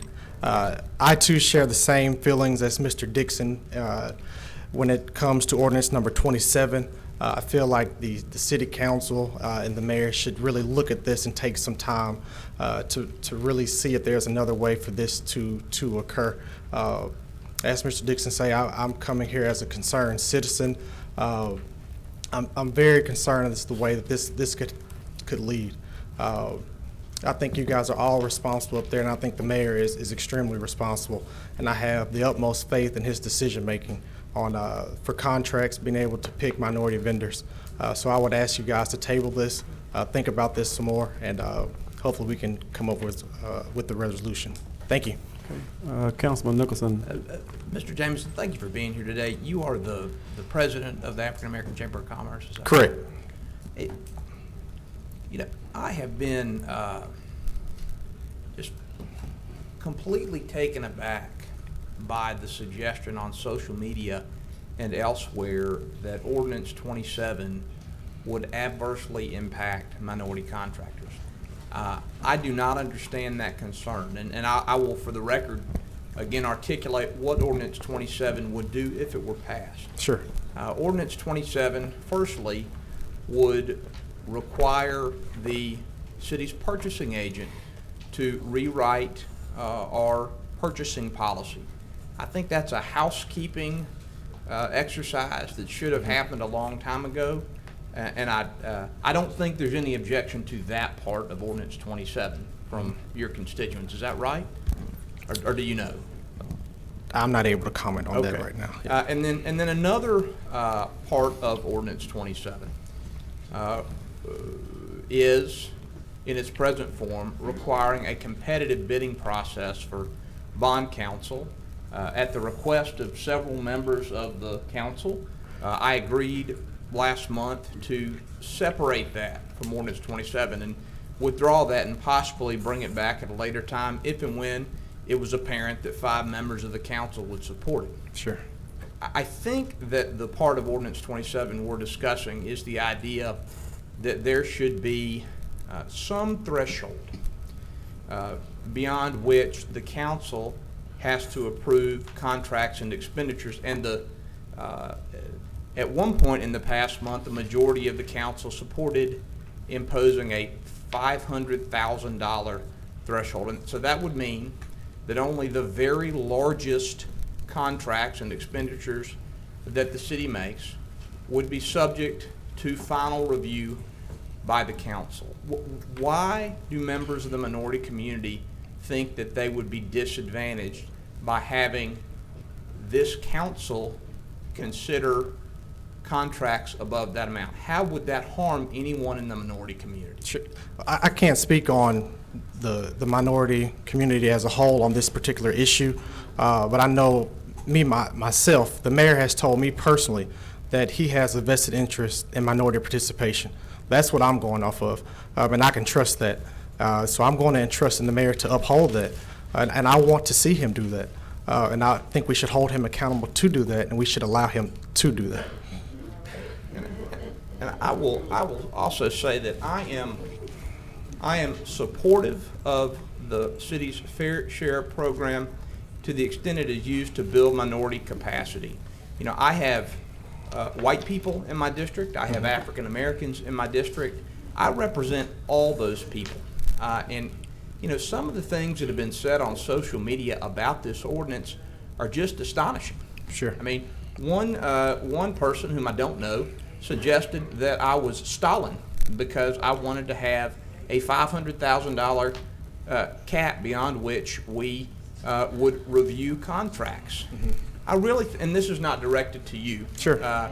You have been most courteous to me. We've had more than one meal together, and I've enjoyed that very much. But I will say generally that I think it is not helpful for the city and its future for members of the public or public officials through proxies to attack members of the council and suggest that racial animosity motivates legislation when that is plainly not the case. I want the best for this city. I want the best for all of Shreveport. And when I suggest that Shreveport have some reasonable threshold beyond which contracts come to the council for review, I am doing no more than suggesting that we do what Atlanta, Georgia, and Charlotte, North Carolina, and Houston, Texas, and many, many cities throughout the country do. So I do not think, based on my recent conversations with my colleagues, that a majority of the council is prepared to impose the contract review that I have proposed. I respect that. You know, I am one member of the council. I appreciate the efforts that my colleagues have put into this ordinance. I appreciate the conversations that I've had with the mayor. I have proposed this legislation because I think it's in the best interest of the city. And as I have said many times over the past 2 months, my ordinance is consistent with the promises that I made to my constituents for a more transparent and more efficient government. It has nothing to do with trying to deprive Mayor Perkins of authority. It has to do with my trying to address structural problems with the government of this city that have resulted in our literally nearly being bankrupt. I mean, for our last audited financial statements for the period ending 12/31/17 showed that we had a reserve of basically zero. My only concern is that we do what is best for the city as a whole, and I'm going to continue to do that. I hope that in time I can persuade my colleagues to make changes to the way that we do business that will improve the city's future for everyone. But thank you very much for being here. Thank you. Yes.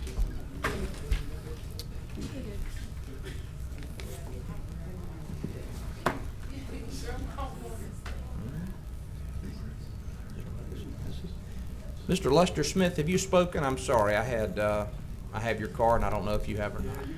He spoke, and Okay. I probably owe Mr. Lester Smith an apology because I stepped out and I didn't know that we were extending time today. Because normally I've been cutting it off. And I'm getting there. And Councilman Butcher pointed out to me when I came back in that we were doing that. So if you feel as though I owe you a minute, I will give you that minute now, Mr. Lester Smith. If you feel as though I owe you that minute, I'll give you that minute back. You know what?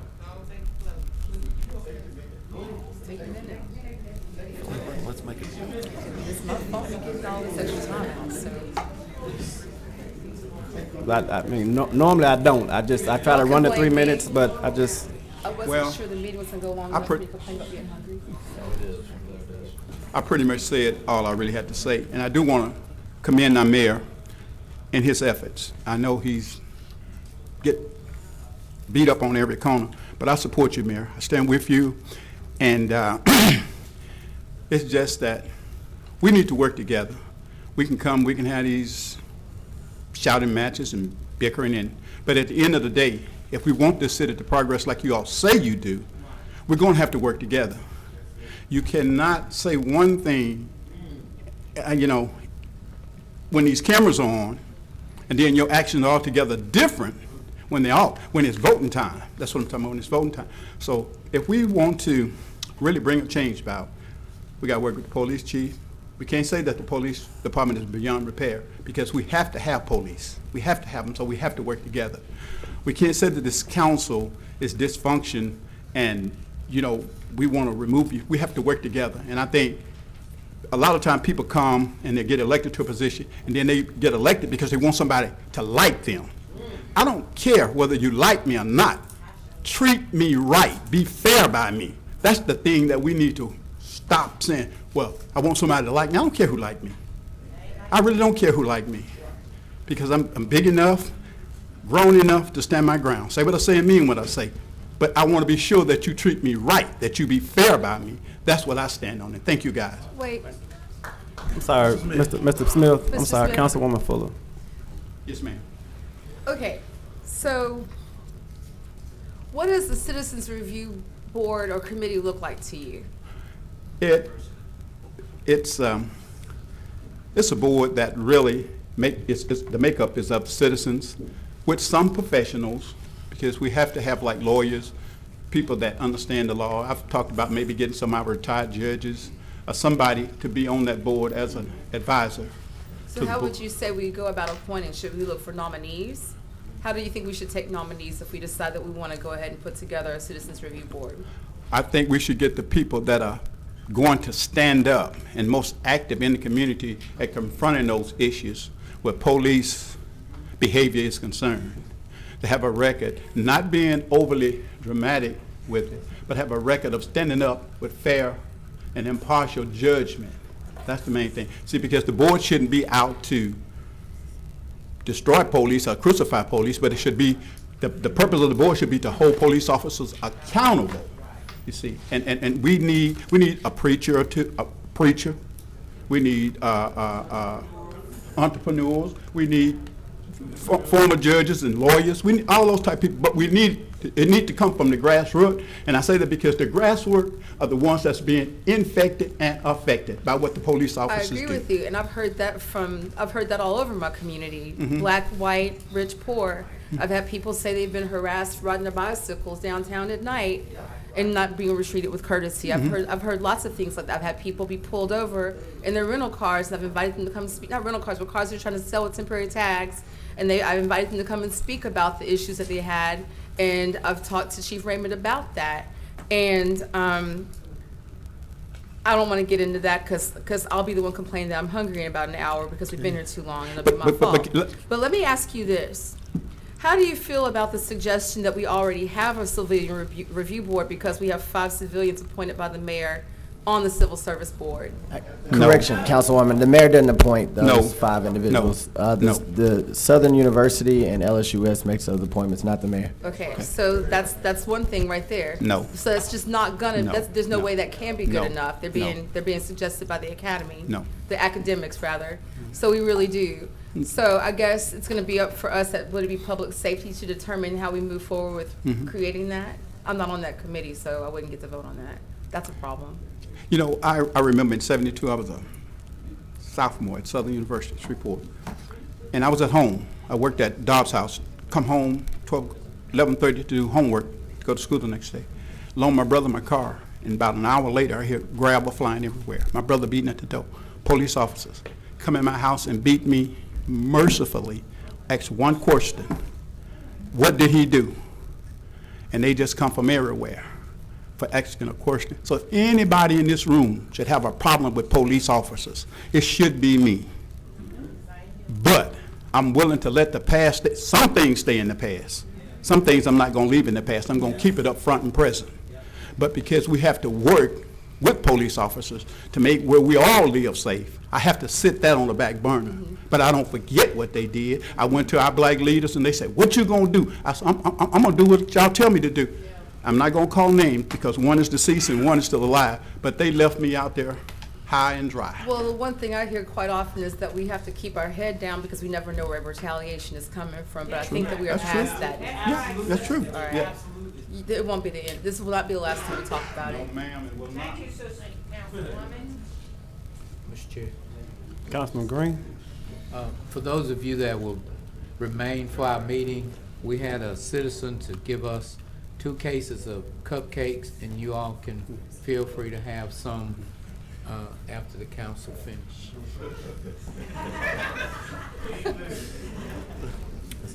Lauren Ray Anderson.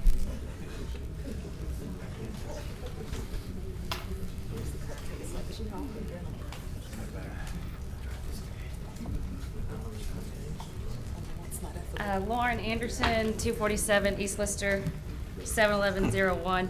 I wanted to go last because I don't really know where my comments belong or if they're even relevant to this meeting.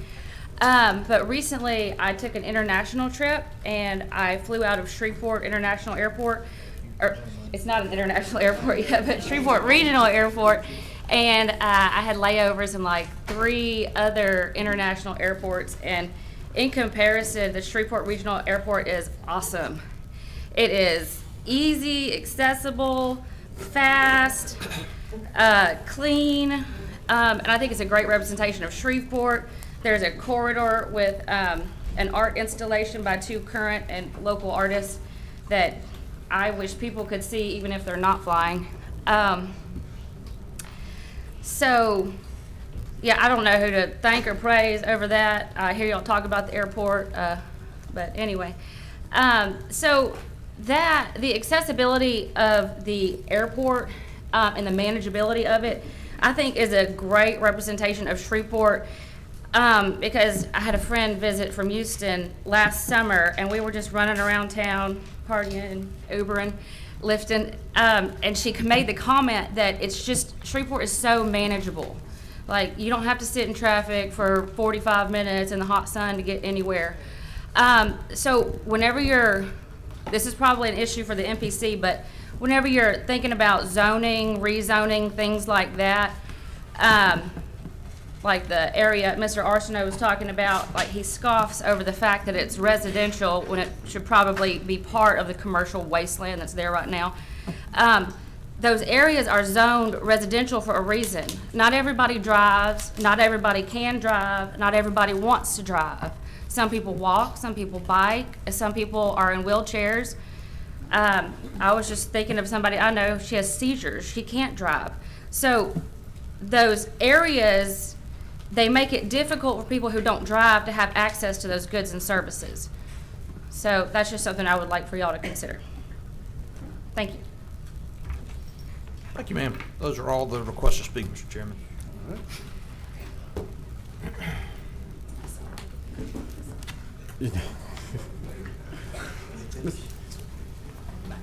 Let Ms. Anderson, did she leave? Oh, I responded to her email earlier. I didn't know if she got it. Ms. Anderson, I sent your email earlier. I didn't know if you got it. I'm sorry, I forgot to thank you. No, I just wanted to make sure you got it. Yeah. Okay, thank you, ma'am. I got riled up. All right, we have the following appointments to be considered today. Mr. Chairman, the administration has requested that the Shreveport Airport Authority appointees be removed. Okay. So motion and second. So moved. Second. Been moved by the chair, seconded by Councilman Butcher to remove Shreveport Airport Authority executive appointments. If there's any discussion, seeing none, please vote.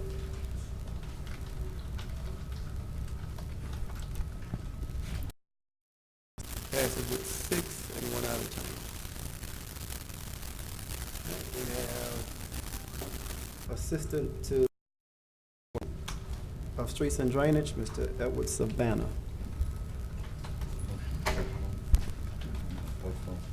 Yes. I moved to postpone 2 weeks. Second. It's been motioned by Councilman Fleury and second by Councilman Nicholson to postpone. Councilman Bradford. Mr. Chairman, given the earlier announcement that Mr. Grady was going to be retiring at the end of the week, I'm wondering, would this cause any issue within the department? Can administration address that? Mr. Norman, what was that? I'm sorry? No, Mr. Norman. Mr. Norman? I don't know if he left or not. There he is. Yeah, we have had these conversations, just anticipating the fact that Mr. Negretti will be retiring. I'll let Gary fill in the details. Gary, you can come on up. But we will be looking at replacing this position, and advertising it as soon as possible and making sure that staff is prepared and equipped to be able to respond, because I know that you all do have a lot of requests that come from this division every day. Yes, I mean, we have discussed this. To be quite honest, I need some help. I'm down to myself as a chief building official, assistant director, and then now over streets and drainage. So I do need some help. I've got some, high expectations of Mr. Savannah coming in, to try to get some work done. He's had the experience, and right now I need some people with experience as we start to look for someone to fill Mr. Negretti's position. We're losing a lot of experience with him, but like I say, you can only do so much with the personnel that I've got, and we need, need some more boots on the ground to try to get this done. Thank you. Thank you, Mr. Norman, but and I appreciate your remarks, but this is my statement. It's not necessarily to you. Okay? Yes, sir.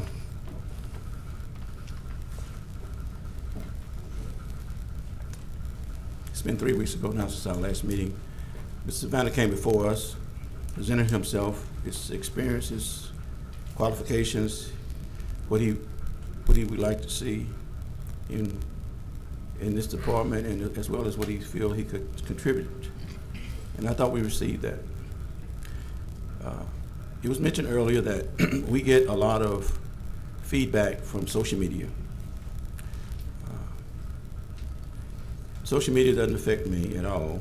I mean, I like to say my standard is that I support and I vote for what I can defend. And I know the family. Like you, I received a letter from somebody unanimous about Mr. Savannah's coming back into a city department. I don't know who sent it or what it meant, so I guess I need to ask the question, why the delay? Why did we want to postpone I need this? the time to look into some things like you. I have seen, and it doesn't affect me, but I'd like to have the time to pursue some things that I've been made aware of. And 2 weeks is not going to make or break us. Why the rush? Well, I mean, the rush is not a rush. It's been 3 weeks since we had his name in submission. I understand, but I did not get my information until just recently. Okay. Does Mr. Norman just mentioned that he's down to himself and very limited. Mr. Norman has Von White over there, Councilman Bradford. He has many supervisors over there. It's not like this department is sitting there hanging its hat on one person.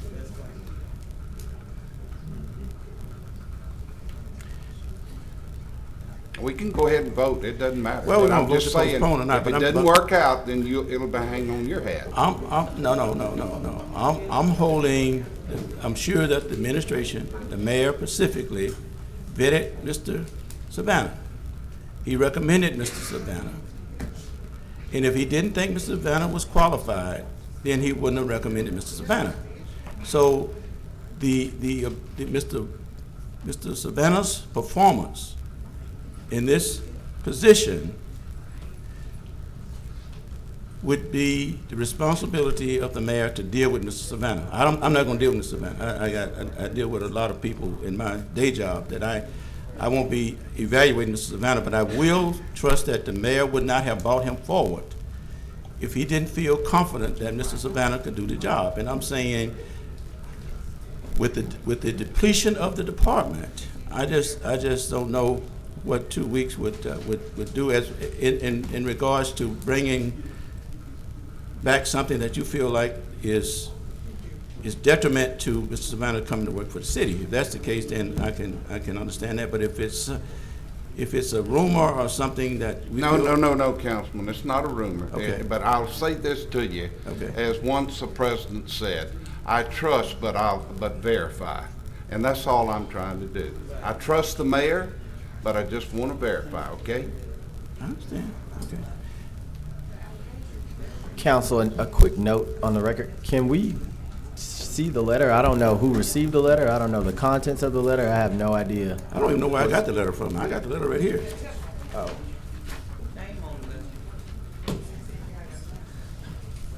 Did any other council members receive this?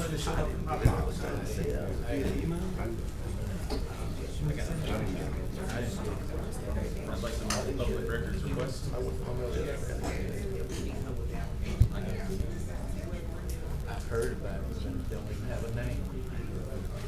Read it out loud. Just heard about it.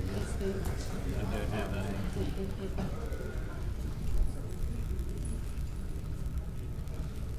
Mr. Chairman, while the mayor reads the letter, I will say that I have received from multiple sources information that I too would like to follow up on before we vote on this gentleman's confirmation. This council has approved 95+% of the mayor's nominees. I expect that to continue. But the reason we have a confirmation process and the reason that our rules require a 2-week layover before confirmation is to give members of the public an opportunity to submit information to the council for our consideration. I think we need to take the information we've received seriously and make a decision after we've had an opportunity to do that. Mr. Chairman? Councilman Butcher.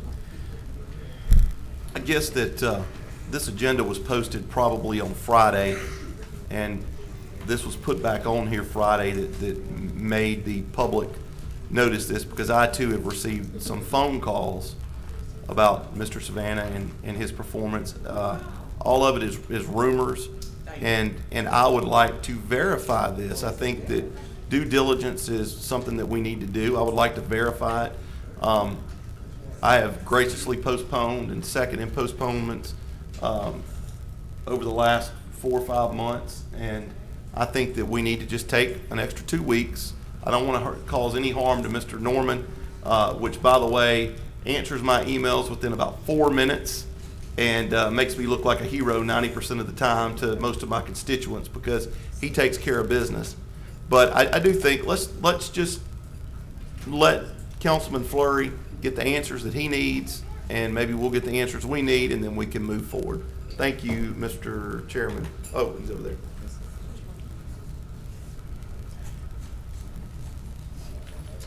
And my response to that would be simply that at his confirmation, he mentioned that he was at least a 25 to 30 year employee of the city. And if you stay on a job 25 or 30 years, you're obviously doing something right. Now, again, if there's something out there that would cause concern for this body, then and I'm guessing you feel strongly about that. But at the same time, he was. Ralph, can you speak into the microphone? Well, I'm thinking as I speak, Mr. Chairman, because I have some reservations about pulling Mr. Savannah through this, because it never happened before. But I'm just saying that when those type of recommendations come before the body, we usually trust. I mean, if he was being appointed to a department head, that he was going to be overseeing a great vast of people, and there was some issues in his past that would cause his judgment to be questioned regarding supervising. But he will not be a department head. He'll be assisting director. So I just don't know how a long-term employee could be put through scrutiny at this stage. But I'm prepared to vote, Mr. Chairman. Thank you. All right. So on the table we have Councilman Fleury to postpone for 2 weeks. Am I correct? Yes, Mr. Chairman. All right. So, and that's what we'll vote on, I believe. Is there any other discussion?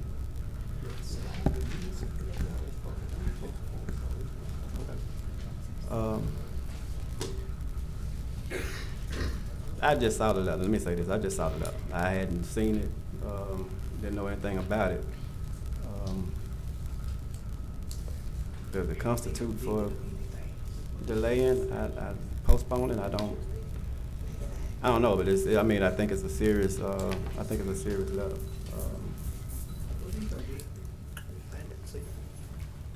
For some reason, I don't know if 2 weeks is going to hurt or is going to help. But I think that I need to. I think everyone should have saw the letter first. Let me say that first of all. I think all of us should, because I didn't. I don't know. It wasn't even addressed to me. But I just had to say that much, and I wanted to go ahead and. So let me ask you a question, Mr. Chairman. You just saw that document. Yes, sir. With no signature, nobody took claims to it. Are you gonna give it serious consideration? You would give serious consideration to an anonymous allegation. I would. You would? I have to look at all aspects, either way it goes. If somebody didn't have the dignity to put their name on a document, I would never give it consideration. Chair. If you believe in what you're saying, then you should be able to sign it. Right. Chair. Councilwoman Fuller. For the most part, I don't disagree with what Councilman Bradford's saying about anonymity when you're making really big claims like that. But I'll also say that we've set a precedent over weeks and weeks and weeks of when someone asks for the courtesy to be extended of a postponement, we postpone it. Thank you, Chair. Thank you, Councilwoman Fuller.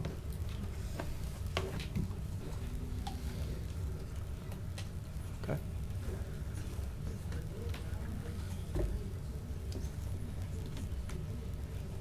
It's tough. All right. The end of the discussion. Mayor Perkins. That's it.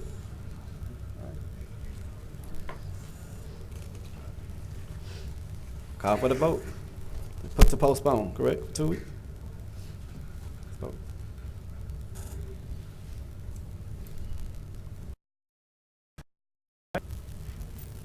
Next we have. That was 5 to 5. I'm sorry.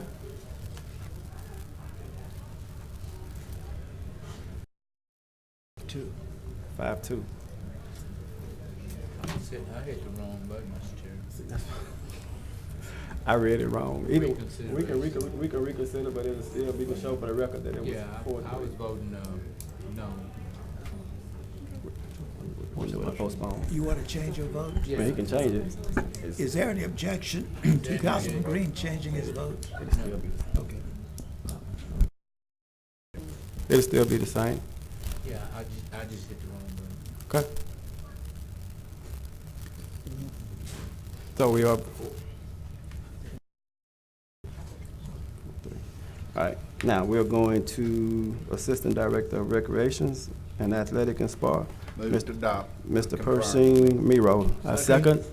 It's been moved by Councilman Fleur, second by the chair. To approve. Passes with 7. Congratulations, Miro. Mr. Chairman, the city attorney has requested the council to suspend the appointment of Assistant City Attorney Courtney N. Ray. As suggested yesterday, 3 motions would be required if you want to do this. 1, to add it to this name to the agenda. The 2nd, to suspend the rules, and the 3rd, to vote for confirmation. Mr. Chairman, I move that we suspend the rules. The first vote would be to add to the agenda. I'm sorry. Need to Add to agenda. Add to agenda. Second. It's been moved by Councilman Bradford and the second by the Vice Chair. Mr. Chair, after you get the second, we need to have public comments. Is there anyone here to speak for or against adding this to the agenda? I'm sorry. She's want to speak? Yes, ma'am. Ms. Glover?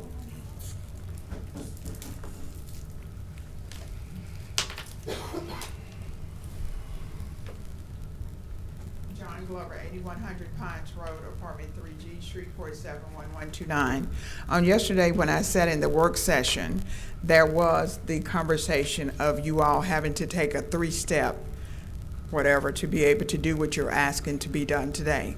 My question is, why are we making these changes in the first place with regards to Ms. Strand, and then bringing aboard another person when you're saying that the new person that you're bringing aboard is supposed to take the prosecuting, if I'm not mistaken, of misdemeanors? Is that what was said yesterday? Ms. Glover. But this is about adding. This is for, we're adding a city attorney, but that's gonna be for prosecution. That doesn't have anything to do with what's going on. So it doesn't have anything to do with Mrs. Strand? Okay then, okay then, thank you and excuse me. Yes, ma'am. All right, anyone else would like to speak for or against adding this to the agenda? Seeing none. Call for the vote. Add to the agenda, please vote. Vote for the agenda. Voting to add it to the agenda, and it requires a unanimous vote.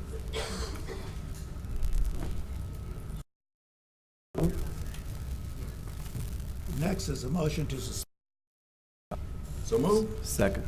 It's been moved by Councilman Bradford and seconded by the chair. Suspend the rules. Vote.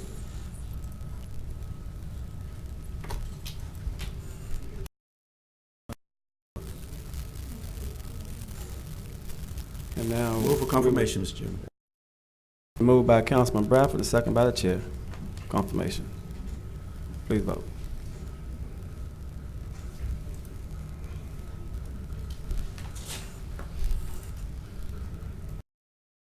Carried with 7. Congratulations, Ms. Ray, if she's out in the audience, I'm not sure. Okay. All right. Thank you, ma'am. All right.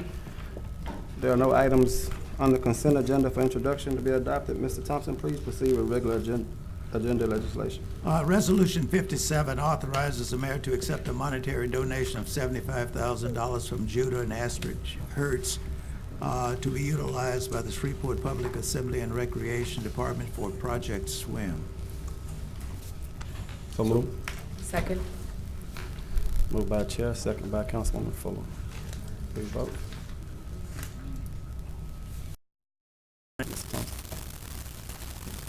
Resolution 58 accepts the dedication of the streets and facilities and drainage as shown on the right-of-way dedication plat, the Grove, and otherwise providing with respect thereto. So moved.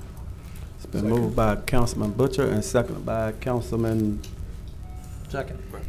Bradford. I'm sorry. Please vote.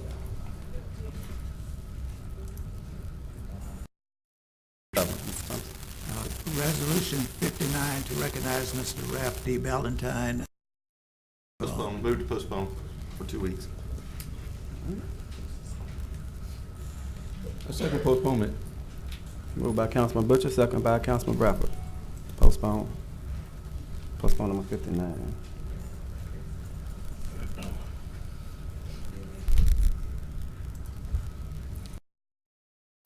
Thompson. Resolution number 60 is a resolution whereby the mayor is to the city council for its approval regarding the amount and type of various insurance premiums and to authorize the mayor to execute payments to the agent of record for the purpose of binding insurance. There's one amendment. The amendment removes disputed facts which are the subject of the internal auditor's investigation and inserts the payment of amount $173,499.62 that is being authorized. So move. Mr. Chairman, the amendment is mine. I would like to first move that the amendment be adopted before the other legislation. So we vote on the amendment first? Amendment, yes. Yes, Okay. I'm sorry. My apologies. Vote on the amendment first. The motion and second are by Motion by Councilman That was by Nicholson. Nicholson and Fuller. Second by Councilwoman Fuller.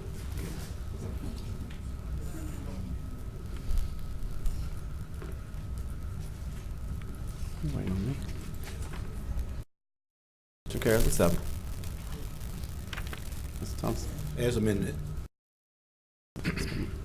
Moved by Councilman Bradford and second by Councilwoman Fuller as amended. Please vote.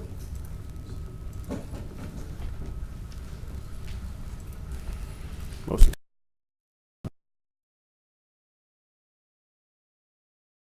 Resolution 6 the Shreveport Airport Authority to execute a permanent right-of-way and easement with Southwestern Electric Power Company. Resolution 62 adopts the System Survey and Compliance Questionnaire required by the Legislative Auditor's Office of the State of Louisiana. Resolution 63 authorizes the mayor to accept a monetary donation of $20,000 from the Brookshire Grocery Company to the city to be utilized by the police department and the fire department. Resolution 67 selects the Times as the official journal of the city for the period commencing July 1st, 2019 through June the 30th, 2020. Resolution 65 approves the budget for the Caddo Shreveport Sales and Use Tax Commission for the fiscal year beginning July 1st, 2019.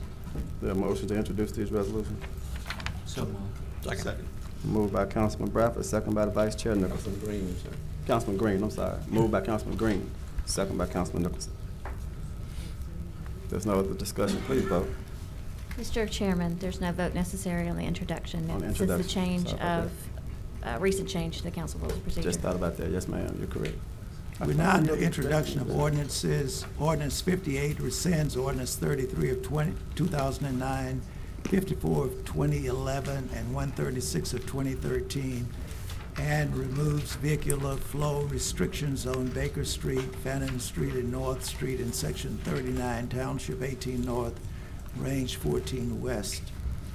Ordinance 59 creates and establishes a no-through truck route on Mackey Lane between Jewell Avenue and Walker Road.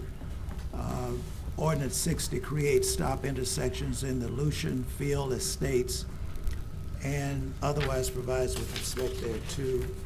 Ordinance 61 amends the 2019 Riverfront Development Fund budget. Ordinance 62 is a zoning matter, case 19-300-C, by rezoning property located between 4th Street and Crestwell Avenue, approximately 425 feet northwest of Marshall Street, from IMU Industrial Mixed Use District to I2 Heavy Industrial District. Ordinance 63 is a zoning matter 19-303-C. It rezones property located on the northwest corner of Greenwood Road and Danny R. Wimberley Road from C3 General Commercial District to C4 Heavy Commercial District. And ordinance number 64 is a zoning matter, case number 19-305-C. It rezones property located on the southwest corner of Linwood Avenue and West 63rd Street from R15 Single Family Residential District to I1 Light Industrial District. The motion to introduce these ordinances? So moved. Second. Are we allowed to ask for one or not to be introduced? You can ask to take them up separately, Councilman Woman. Okay. I would like to take them up separately. All right. Question for the council lady. Yes, sir. Councilman Bradford. The courtesy of introduction has been offered, and the various proponents. So tell me why wouldn't you want something introduced when it's not really up for vote? Because maybe it shouldn't be introduced until it's complete. Oh, I'm sorry. Maybe what resolution? Ordinance 61. 61. I talked to the CAO last Friday about information for Ordinance 61, and I'm not seeing some of the things that I asked about with the fact sheet, and I'm wondering if it might be more appropriate for them to remove it and come back with it another couple of weeks with complete information. You don't think the interim would allow that to be provided to you? No. I think that it'd be better to go ahead and get all the information together and have some discussion before it's introduced. And then take another 2 weeks to review it and get comment and then vote on it with everything, with the entire fact sheet and packet. So let me ask. I know at the last meeting you inquired about some information regarding this at that time. You're not satisfied with that? So if we introduce it now, we're introducing it with the packet of information that's here, and that's what's available for the public to review for the next couple of weeks. Whereas we could go back, get all the information, and have that completely open to the public for review before we have discussion. So, administration, would this delay cause any concern for you? We did talk on last Friday, and we did start preparing information. There are some pieces of it that we are still waiting to get from the consultant to complete it. So that's why we didn't put it on the agenda. We did intend to have it posted before the next meeting. But if I can try to work to get the rest of that information this week, if that's acceptable. And then we can provide that information and send it to you directly so that you have it. Well, I'm interested in having it, but I also want it to be available to the public so that they can review it and be informed of what decisions we're trying to make. Sure. I mean, I don't know if there's a way to, facilitate that. Is there? I'm sorry, what is the question? Is there a way to facilitate that, like providing that information so that it could be available maybe on this agenda as an attachment so that the public can be able to view it? But we can pull the rest of the information. If we get exhibits, we can attach them to the, if it's introduced. Okay. But yeah, if that's acceptable, we'll work to, to push to get that information before the week is out. Okay, that'll be helpful. Thank you. Sure. At the same time, I mean, can they just, I'm just asking, can they just go ahead and introduce it and then? If that's fine, then if she can get it Then we this can- week, that's fine. Okay. The clerk said you could do the attachments, which would be public information. Councilman Butcher? I kind of see where you're coming from on that. I think that we need to let the public see what I don't even have an idea what you're asking for, but obviously it's important. Well, do we need to? So ordinance 61 is about the $40,000 being requested toward the transition team. And the information I asked for, just be more comprehensive of who's doing the work, since it's been asked for after the fact to see who's doing it, what was involved in order to defend asking the city for those funds. And so that's what I'm asking for. I don't think that's unreasonable, but if we can get that information and make it available to the public quickly, I'm fine with that. But that's what I'm bringing attention to, and this seemed like the appropriate time to do that. Councilman Boucher, would you like for us to elaborate on this again, what we talked about last time? No, I mean, I think what Councilwoman Fuller is asking for is sufficient for me. I mean, I understand where she's coming from, wanting to not add it due to the fact that she wants to get that information out, because we do have calls coming in from constituents on it. It would be nice for this to be added to the agenda where people can see it and debate it, where we're not into the situation we were just in with Mr. Savannah postponing something that we've been sitting on for 3 weeks because new information has come in at the end of the appointment period. So it'd be nice if we could get this on the agenda where people can look at it and give their feedback and prepare to speak. So I'm good. Well, I mean, okay. Yeah, we'll get it added. Yeah. All right. Then if we can get that by the end of the week, then I'm fine with us doing everything and introducing it comprehensively, not one by one. Okay. So moved. So we just need a motion and a second. It's moved by Councilman Green and second by Councilman Bradford. Okay. So it has been introduced. We're now on ordinances on second reading and final passage. Ordinance 27 to repeal and replace Article 7 purchases in Chapter 26 Finance. There are 4 amendments that have been submitted. I understand that at least one of them will be introduced, you'll be asked to vote on. Councilman Nicholson? Mr. Chairman, this is my ordinance, and so I will recite what I think is about to happen after I give a brief summary of the ordinance. The ordinance as originally offered simply would require our purchasing agent to... Point of order, Mr. Chairman. Shouldn't we get a second? Shouldn't we get it on the floor before we debate it? We certainly can, Councilman. That's no problem with that. Mr. Chairman, I move for adoption of amendment number 4. Okay. Second. It's been moved by Councilman Bradford and second by Councilman Nicholson. Discussion, Councilman Nicholson. As I was saying, Mr. Chairman, the original ordinance as offered would require our purchasing agent to update our purchasing rules and regulations. To my appreciation, that part of the ordinance is uncontroversial, and I intend to move for adoption of that part of the ordinance. The original ordinance also included a requirement that the city implement a competitive process for the selection of bond counsel and the other professionals who assist the city with the issuance of bonds. I made a commitment last month to separate that piece of the ordinance from the remainder, and Amendment 1, which is my amendment, would do that. And so I intend also to offer Amendment 1, which again would remove from this ordinance the requirement that the city employ a competitive process for the selection of bond counsel. I made that amendment not because I think we should not employ a competitive process, I do, but because the majority of the council is not at this time prepared to implement that procedure.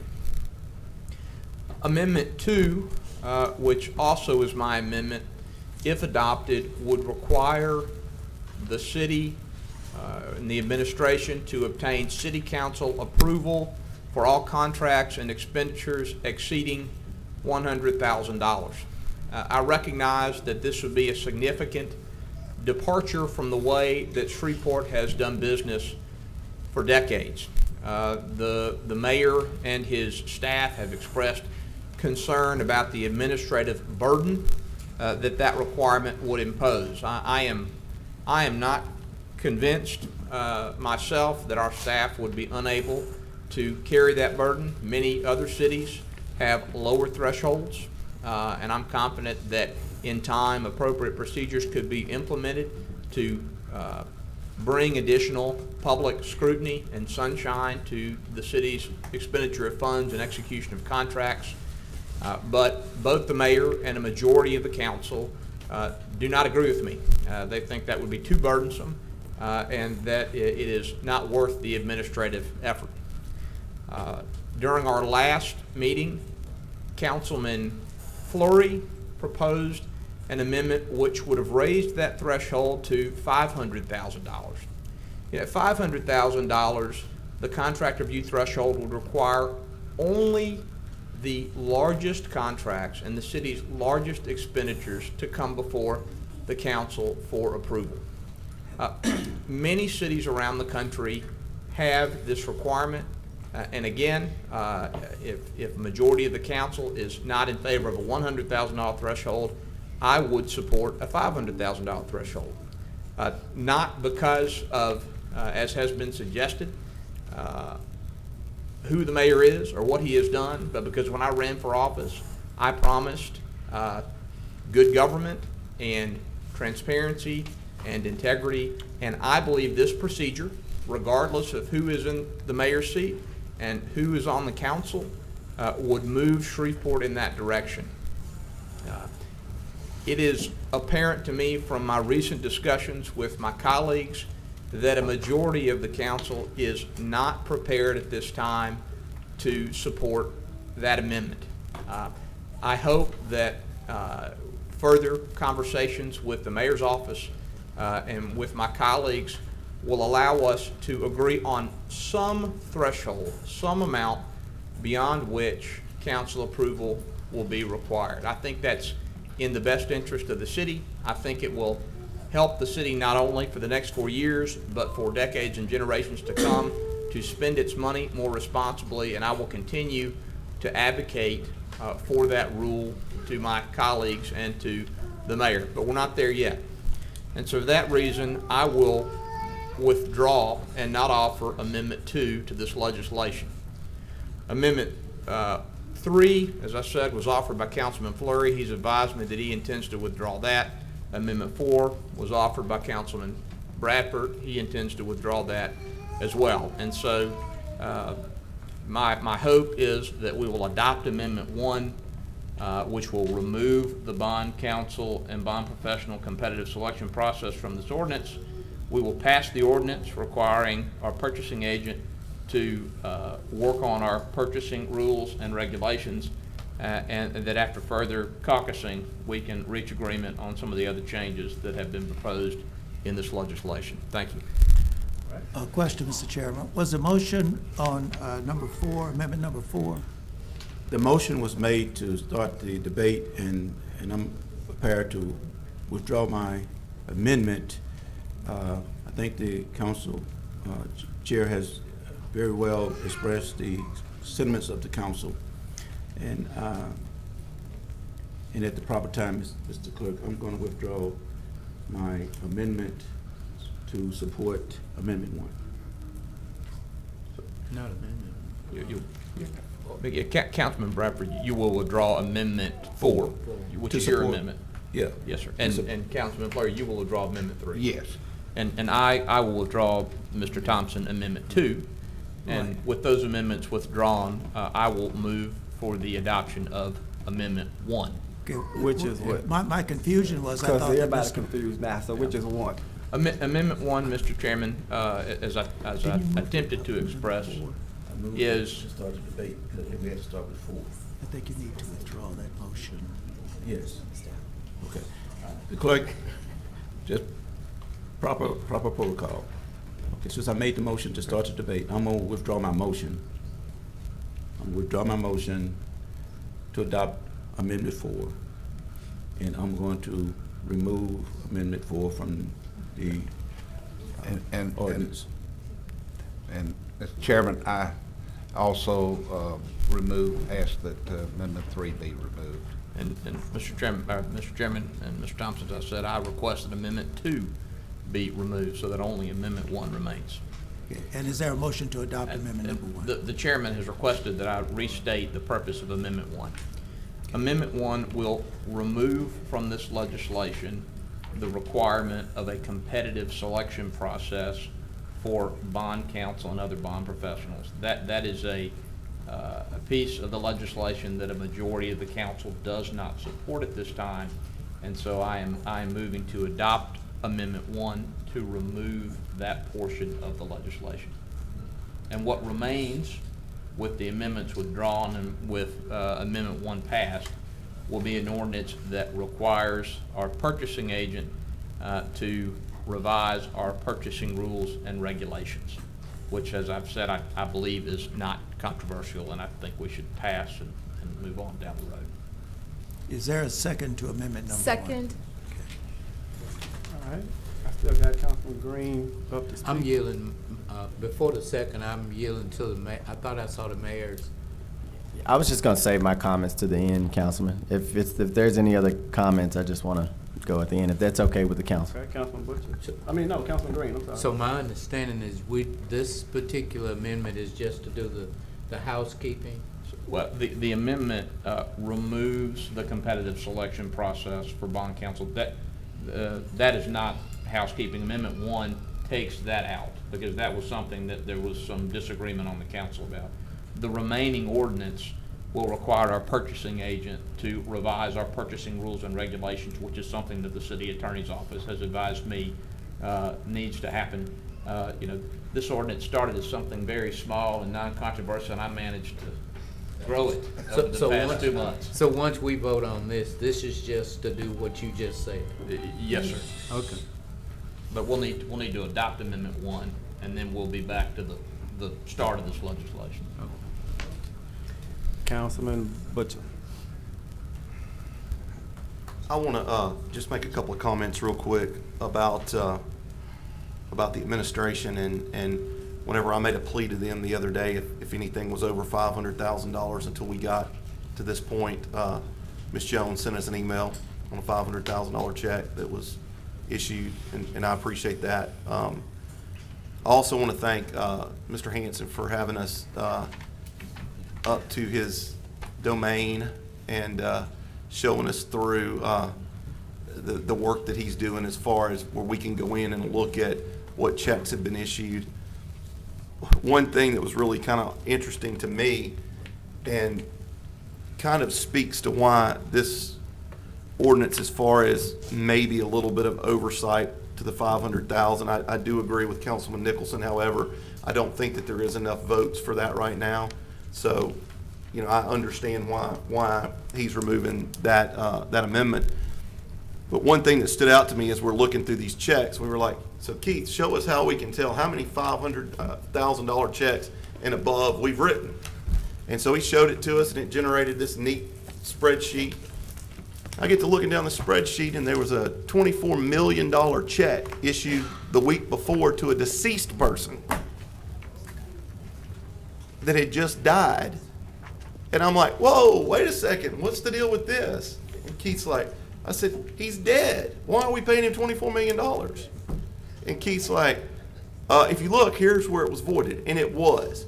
But that's a perfect example why I bring that up, of oversight and why this is important. And it's not anything against Mayor Perkins. Like I said, they were gracious enough to, go after what I requested, and they've been gracious about that. I think that this is not too late for us to start working on some things. But I do think that the $500,000 limit was what I was going to support today and fully intended to vote for today. And it is, I told somebody that called me the other day, they said, well, is it just because it's the mayor? Is it because he's black? Are you trying to hold the black man down? And I'm like, absolutely not. If Dumbo were the mayor, I'd be voting for this. I mean, seriously, that's what we were elected to do. We have New Orleans.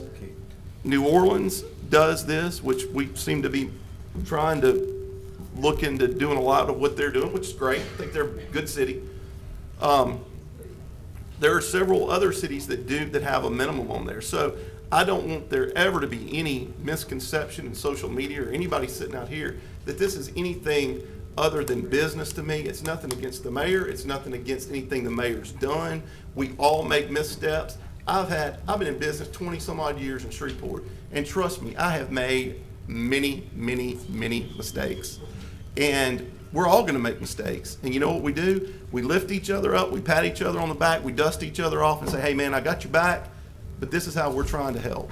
And we may disagree and we may not get along on everything, but I will say this, that the comments that have been said about my colleague, Mr. Nicholson, by several people on social media have been completely inaccurate.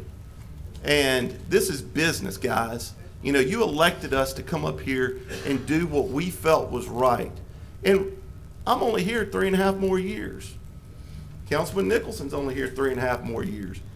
Mayor Perkins is only here. We only have that 3.5 years guaranteed to us. And I would rather go down doing what I feel is right than not speak my mind and keep doing what we've been doing over and over again. But I will say this on the record as I'm sitting here, I am hopeful, and I've said this over and over again, I am hopeful for this administration, I am hopeful for this council, I am hopeful for the city of Shreveport. You come up here and you talk to us anytime you want to. I don't care what you have to say, I'm going to sit here and listen.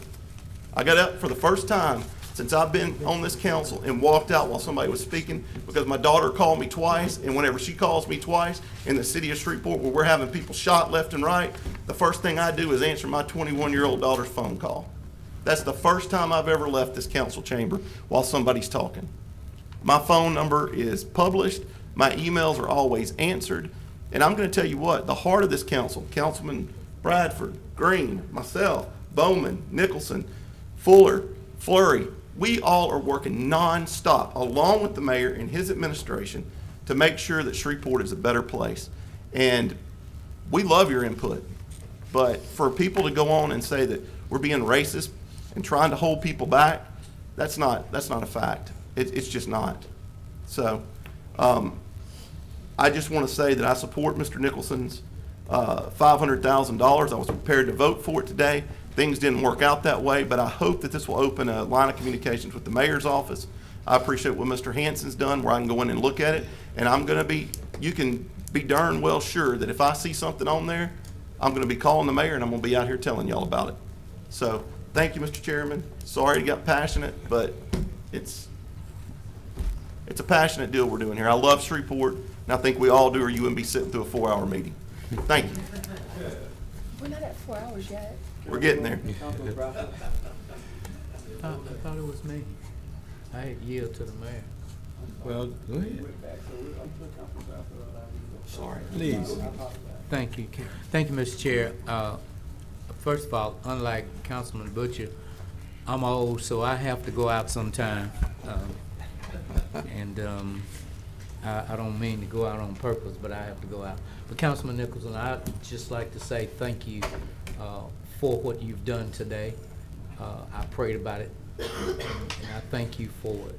And I talked to Councilman Butcher about it before a council meeting. He asked me to come out, and I'm really thankful for where we are today for doing this. And I'd just like to just say thank you. But on, you were asking the Chamber of Commerce about some things. And of course, we brought up about fair share. And what happens is he couldn't answer it because he didn't know. But fair share, what's that about is that anyone other than a white male can tap into fair share. At one time, it was just for, we could say minorities. At one time, we were black. We were called minorities, and now we're called black. We're back to black. But anyway, that's what that happens. So anybody who has a business, if a white male has a business, he can give his wife 52% or 51% of his company. It becomes a minority company. So therefore, they have the right to take up fair share. Whereas what it was meant to be is no longer what it is. And he could not answer that because he possibly didn't get exactly what you were saying. Chair, may I speak to that? At the risk of speaking for Mr. Jameson, he didn't want to speak to it on the record right now because he represents a 501c3 dealing with that directly and didn't want to get involved in anything that could be perceived as political. Okay, well, of course, that's just facts. I'm just letting you know, because he knew. Okay. Well, I apologize. I didn't, I'm sorry, I misstated. Oh, I Okay. wanted that on the record. Okay.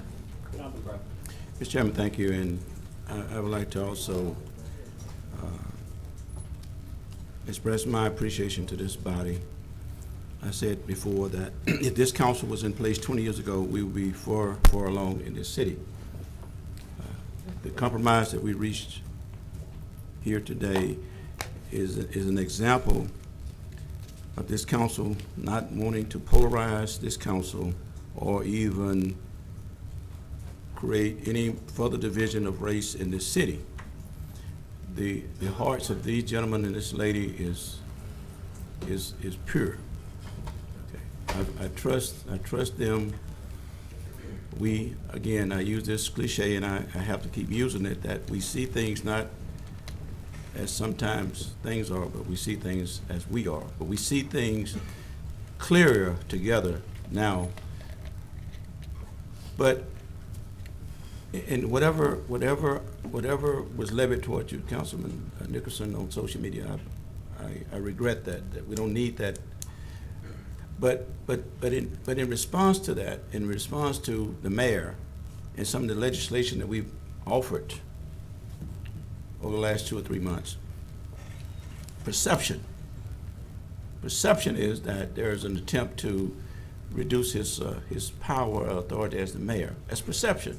I know we talk, and that's the good thing about this body. We can communicate. That hadn't always been the case, Councilman Bowman.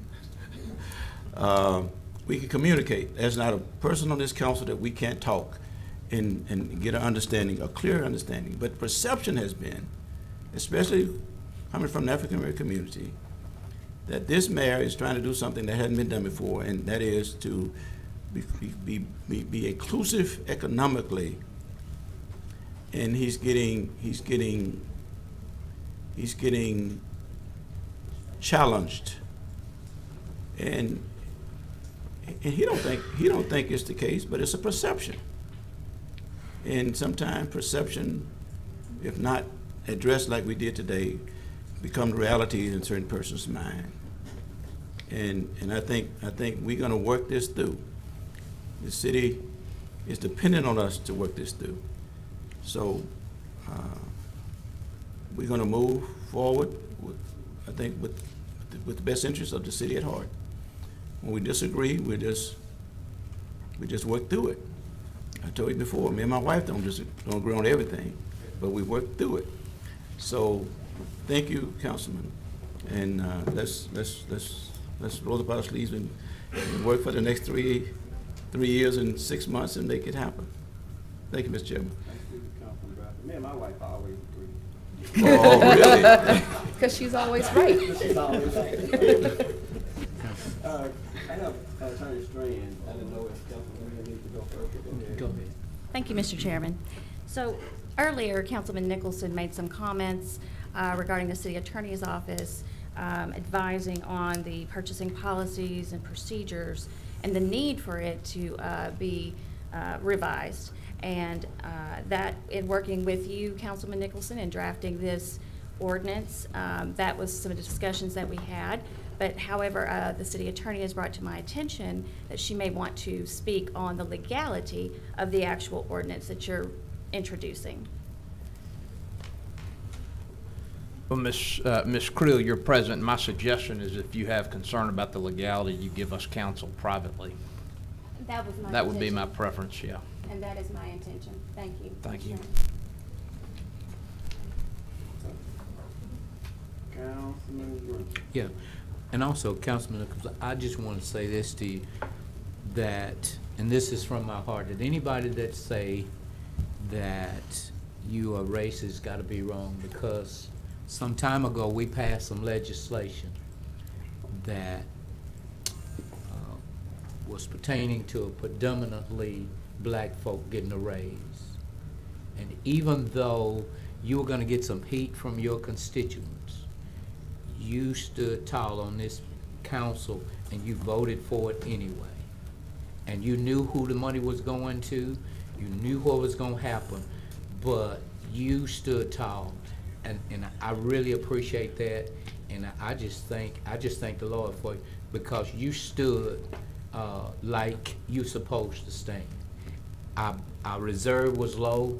Now we will have money in the reserve. And the people that pick up our trash and do the dirty job of the dirtiest, they got a raise because of you. And they were not your color, 99.9% of them. Thank you, Mr. Chair. Yeah, I really appreciate it very much, Councilman Green. Thank you. Yes. Yeah, just in conclusion, thanks to the council for working with the administration. We really appreciate the vote of confidence from the majority of the council today. And also, I agree with the expressed motivations of Councilman Nicholson. We voted, that was something that we proposed, and Councilman Nicholson voted to support passing that legislation to get our reserves back up to a healthy place. We've had many conversations. I know he wants good government, and we agree on that. I think what we defer just a bit is on the road to get there. And the road to get there is proposals of oversight of the administration, and looking back on some potential negligence of past administrations. And I understand that. Again, I was frustrated with it as well by the lengths we had to go to today. But I would say there are other means and tools for us to get to that end. And my administration is pursuing and using those tools every single day. I would challenge any other previous administration on the transparency from a budgeting standpoint in anything. I mean, even our policy recommendations, you name it. And that's a way that we can give citizens the view into our administration to see exactly what our actions are doing. So I think that's where we defer. And I've gotten various calls from probably a half a dozen attorneys this week about the legality of this, and telling me, again, and constituents that's just concerned, telling me to make sure I stand and protect the integrity of this office. So that's where I am, and that's the reason why we're on two sides of this oftentimes. And I just look forward to continue to work with the council and doing the right thing, and looking forward in doing the right thing, and not, again, holding my administration to actions of past administrations. Thank you. Mr. Chairman, previous question. I agree with you. I just wanted to say that back to Councilman Nicholson, that, sometimes, and I think we discussed that before, maybe 2 months ago. Can't hear you. I think we discussed that too. Bring my church mic. My mic is out. Sorry. I think we discussed that a couple of weeks before, a couple of months before, that to be up here you have to have tough skin. And sometimes things are said and done that we don't probably don't agree with or don't like. Some things were said on social media but I think Ms. Fuller got some of that. I've got it in the past. Councilman Bradford has got it. I mean, I think we've all been racist somehow, some way, and that's just the town we live in. Yes, Ms. Steele, it's true. It is true. It is true. You know, it's every last one of us has had it, and I can attest to that because I see it. So I just want to say that and make that statement out to everyone. That's just we have to have tough skin. That happens. I've been called some things that I some of it I might be, but most of it I'm not. So, but I just want to put that on the record and say that. So I appreciate everyone up here. And, Mr. Chair, yes, sir. what is I'm old. What is social media and how can I get on it?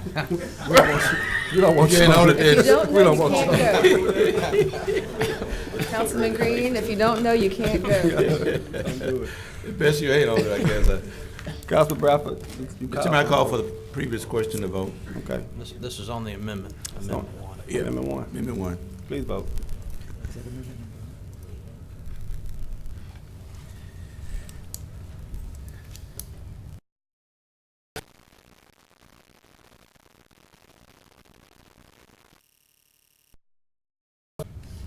So moved by Councilman Bradford. No, me. Green, second by Councilman Bradford. I'm sorry.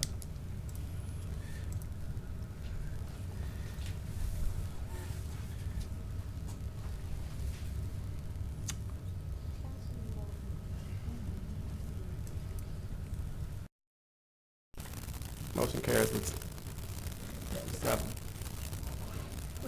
Man, go back. I'm sorry. Go back. Can't we just not be It's controversial 7. one time? I just, you know how I am. I have to be controversial. I stand alone. So you're changing your vote to 7? We got it. Yes, sir.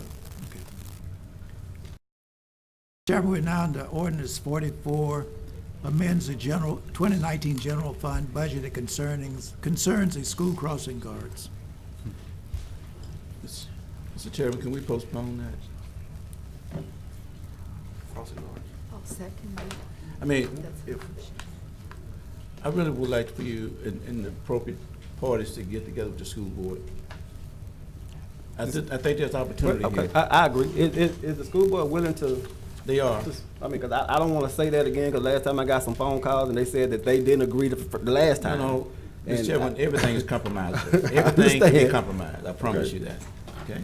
I got the same phone call. Yeah, right, Yeah, right. But So- you saw the text I got, I did you agree. not? Yes, sir. Yeah, okay. And the text was in the negative? Yes, Yes, sir. The extreme negative, Councilman Butcher. yes, the extreme negative.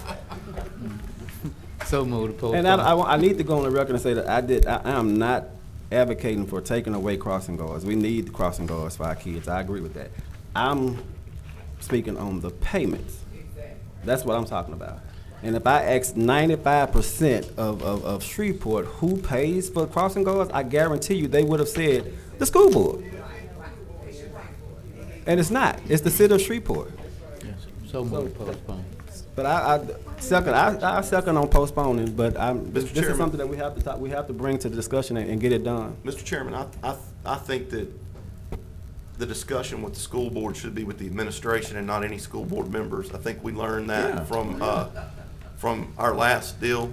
I would task Ms. Jones with maybe getting with Superintendent Gorey, and let's have a meeting with him, you and the mayor and Chairman Bowman, since it's his legislation, and maybe the police chief, and let's Security for the school board. yeah, and make sure that we're all on the same page. But Yeah. you know, it was my mistake. I mean, I'll take responsibility. I had been speaking to one particular school board member, asked for Gorey's number. The school board member told me one thing, and I shared that with the chairman, and Councilman Nicholson and Councilman Fleury, who's on the Public Safety Committee, and we were under the impression the school board did not want to come to the public safety meeting. I think we all were under that impression, and after numerous phone calls from numerous school board members, I realized that was not the case. So, just for the record, Right.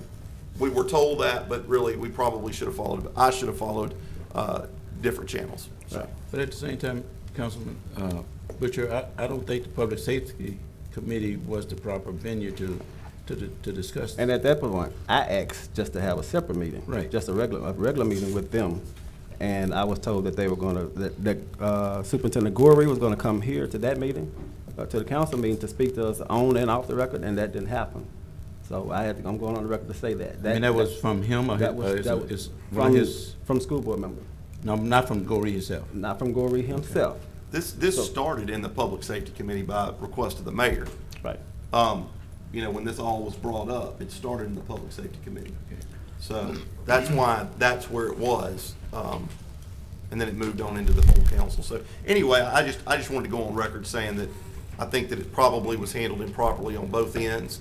And I want the administration to take the council out of this. This is their deal.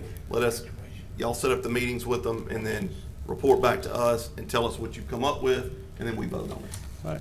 And I mean, I want to come to a resolution. I graduated with Superintendent Gorey, and so I want to work with him. I think we need to have a conversation to the detail to where we understand each other. I think yesterday in our work session, the chief gave us some options, and I think we took option 3. Right. And he's gonna look into that. But I think at the same time, the administration, school administration, sit down with the chief. He gave them those options, and I think we got what, 2.5 months before schools are back up. Right. And I think we'd be prepared to move from that point. Okay.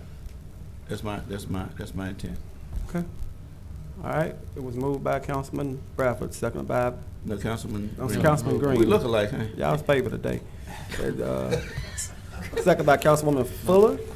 Most people get me mixed up with Cedric Lowe. Yeah, no I'm comment. on the safe side. Think we twins. Please vote. Well, y'all all kin to the Bradfords.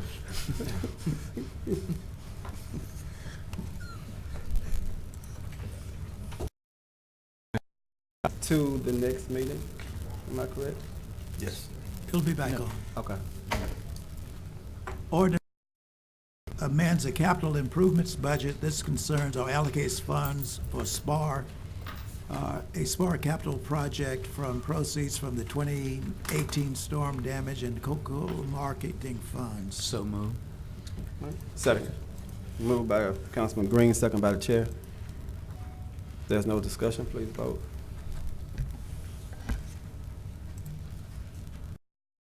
Motion carried with 7. Ms. Thomas.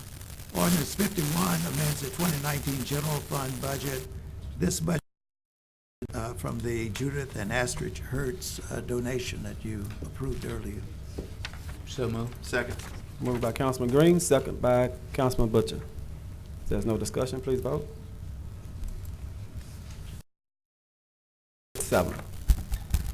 Ordinance 52 amends the 2019 budget concerning SPAR's operating budget. So moved. Funds. Second. Moved by the chair, second by Councilwoman Fuller. If there's no discussion, please vote.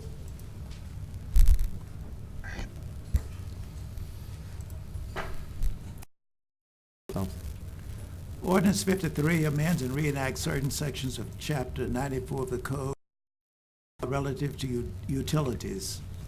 And this concerns the Water and Sewer Department, a new building system. So moved. Second. Moved by Councilman Green, second by the chair. Is there any discussion?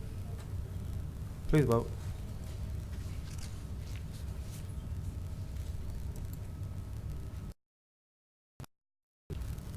Ordinance 54, this is a zoning matter, case number C-24-19. Owns property located on the southwest corner of East 70th Street and East Bert Coons Industrial Loop from R17 Single Family Residential District to C3 General Commercial District. This is the request made by concerns the request made by Mr. Arsenault to remand to the MPC. Councilman Butcher. Councilman Bradford, you wanted to speak with Mr. Clark? Yeah, I wanted to, we're amending it back to MPC. Would that solve the concerns of Mr. Arsenault and his client? I believe they're wanting to, the original was C3, and they're wanting to go down to C2. But the original was not approved by the MPC. By the MPC, yeah. I'll give you some real quick background, Mr. Bradford. The staff of the MPC recommended approval of this application. And the board voted to deny the application, and because there were some concerns about the ability of traffic to come off of Burt Coons and East Kings Highway. But we think that one of the reasons that the board was concerned was some C3 uses that were being contemplated in the application.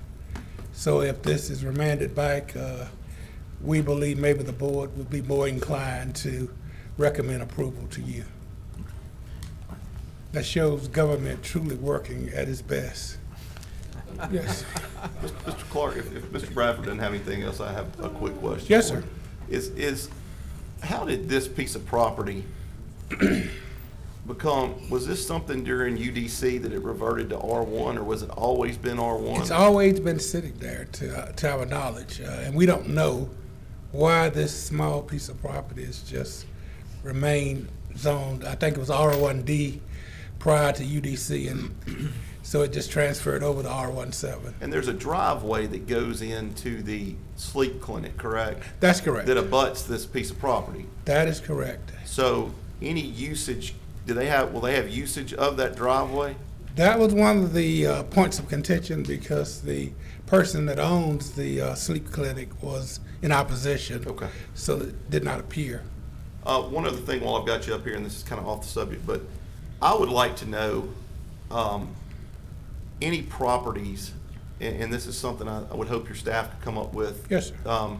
Any properties that were down zoned due to UDC? Do y'all have a list of those properties? We will look and see if we have such a record of those properties. I would just be curious as to what may have been commercial at one point that was down zoned to residential, or maybe that was industrial and went down, because I think we're dealing with another zoning issue as well. So I just would like to know. I mean, I know it's not something you can do overnight by any means, but if you could provide the council with that, or council staff, that'd be great. We will do everything humanly possible to get it to your next meeting. But I would like to share with you that the main focus of the down zonings were to take as much heavy industrial property off the road as possible, and that was the basis. And the basic down zonings were industrial down to commercial. Well, maybe we just need to see to start with the commercial that went down to residential. And if we have such a case, we will make sure we get it to you. Okay, thank you, Mr. Clark. Yes, sir. I make a motion to send this back to the MPC. Second. Moved by Councilman Butcher, second by Councilman Green. If there's no other discussion, please vote.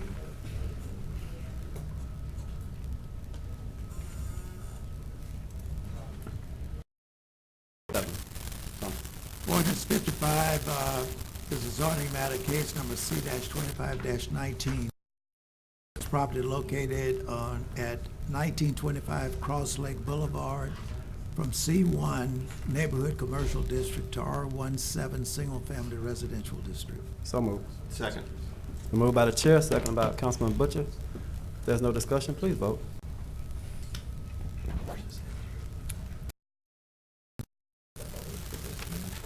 Motion carries with 7. Ordinance 56 concerns zoning case number C-27-.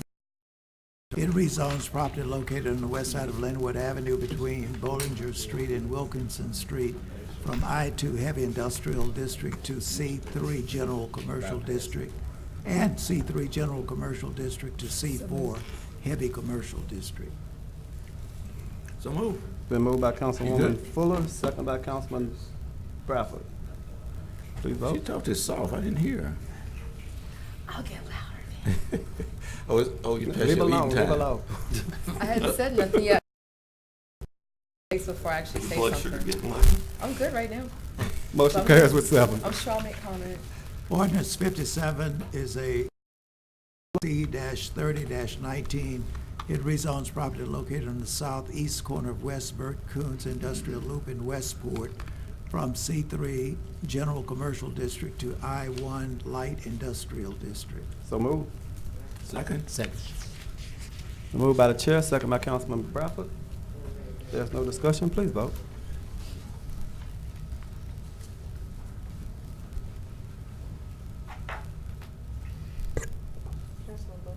But I thought it's saying I voted. There it goes. motion carries with 7. Those are all of the items on the regular agenda. The tabled agenda, I'm not aware that anyone proposes to remove it from the tabled agenda. None here. We'll try it next time. We have no property standards or ABO appeals to be considered. Are there any other appeals, Mr. Thompson? No, we have none, Mr. Chairman. All right. Are there any reports from officers, boards, or committees? Mr. Thompson, is there a clerk's report? Because of Memorial Day holiday being on Monday, May the 27th, 2019, our next administrative conference meeting, that is the Monday meeting, will be held on Friday, May the 24th. And the regular meeting will be on the regular date, Tuesday, May the 28th, 2019. We also had appointment letters from the mayor. There were 3 people on the Historical Preservation Commission who were appointed: Jasmine Jernigan, Dr. Frederick Washington, and Dr. Cheryl White for 3-year terms.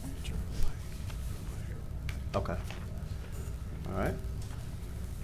Any further communications from administration, Ms. Jones? No, sir, thank you. All right. Does any council member have any additional communications? Councilman Butcher? I yield to Councilwoman Fuller. I made it through the entire meeting without saying that I was ready to go to dinner. Okay, then I have a question then. Thanks. I'll keep it brief, but the Red River District. Actually, shoot. I guess I was starting to get hungry. We do need to know about how things are going as far as rents in the Red River District, if everyone is up to speed, as far as the different vendors that are in the Red River District right now. In the district. And Shelley, she is here. I will let her give you some updates. So she works very closely with the property manager.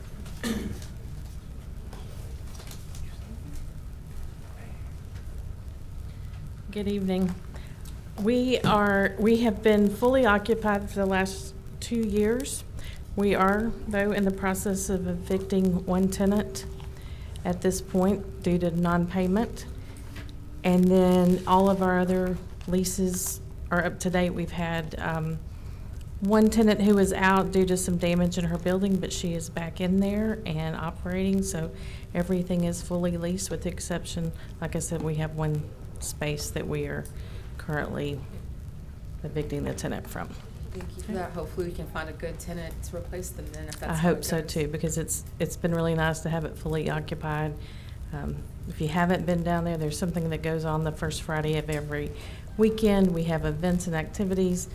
Go to our website. There's always something going on. The tenants have their own little merchant association that we developed, and they run themselves, and we help to support them. If you haven't been down, it's a beautiful space that's been, very well maintained since the city took it over. There could be other options for it. I think we've talked about it as we were talking about, how do we divest ourselves of properties and expenses for the city? But right now, it is under. Right now, we're probably the best stewards for it, and it has been clean, and there's been very good programming down there. It's been multi-age, multi-generational programming down there, some adult-only programming at night for different things. We've had some things with the Independence Bowl. There's been music down there, live music events. I'm excited about it. I think that I would love to see a partnership with Shrek to see if we can get more art installed down there and good lighting. And other than that, I think that if we're able to just keep it full and keep it clean, then we're doing something kind of right. And keeping it, it looked abandoned before the city took over, and people who were coming to our downtown to visit the riverfront and casinos, it was an eyesore. And that's probably the number one thing we were able to do is clean it up, and it's in good condition. But as Councilwoman said, we do a lot of events. We participate in, shop local during the holidays, and we do all kinds of events and activities. So we're trying to keep it programmed and trying to keep the space full. Ms. Rakel, where are we in that eviction process? They filed with the court yesterday. So they're 30 day, or they're 5 day, what it's 5 days, isn't it? Judge, yep, 5 days, and then they have a former JP coming out. So as far as, is there any equipment or anything like that that's owned by the city in there that might be in jeopardy of being taken out?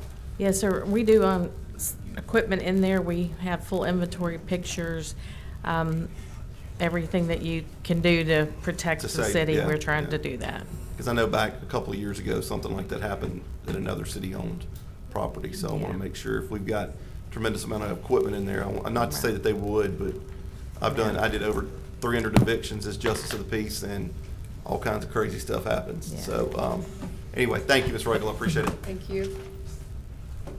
All right. Councilman Fleury, nothing? All right. Councilman Green, did you have something else you wanted to? Let's go eat. All right, council members, I just want to remind you that on the 23rd at Bill Cockrell, I think I invited you. I just want to remind you. 23rd. The 23rd at Bill If we all Cockrell. show up, we're going to put out a thing that we're What all there. time? Lunch only. A notice. What time? 11. 23rd. When is that? Next Thursday. I didn't get it. I didn't get no Nah, invitation. I'll make sure I give Did you you guys. just show it? Okay, give me mine. I'll make sure you get it. 23rd. I was there. What do we Friday? They'll be recognized. It's on social media, Mr. Green. Social media. It's on social media. It is on social media. Okay, Mr. Art. Hey, I got a 6-year-old who can teach you how to get on social media. I don't know. Shit. But they'll be recognizing me with my mom's awards. So Okay, I think great. that this may not be big some people, but I think it's big to 23rd. me. Yeah, that's great. Saturday, 11. Bill Cockrell. We don't have an executive session today, and if there's nothing else, then this meeting is adjourned.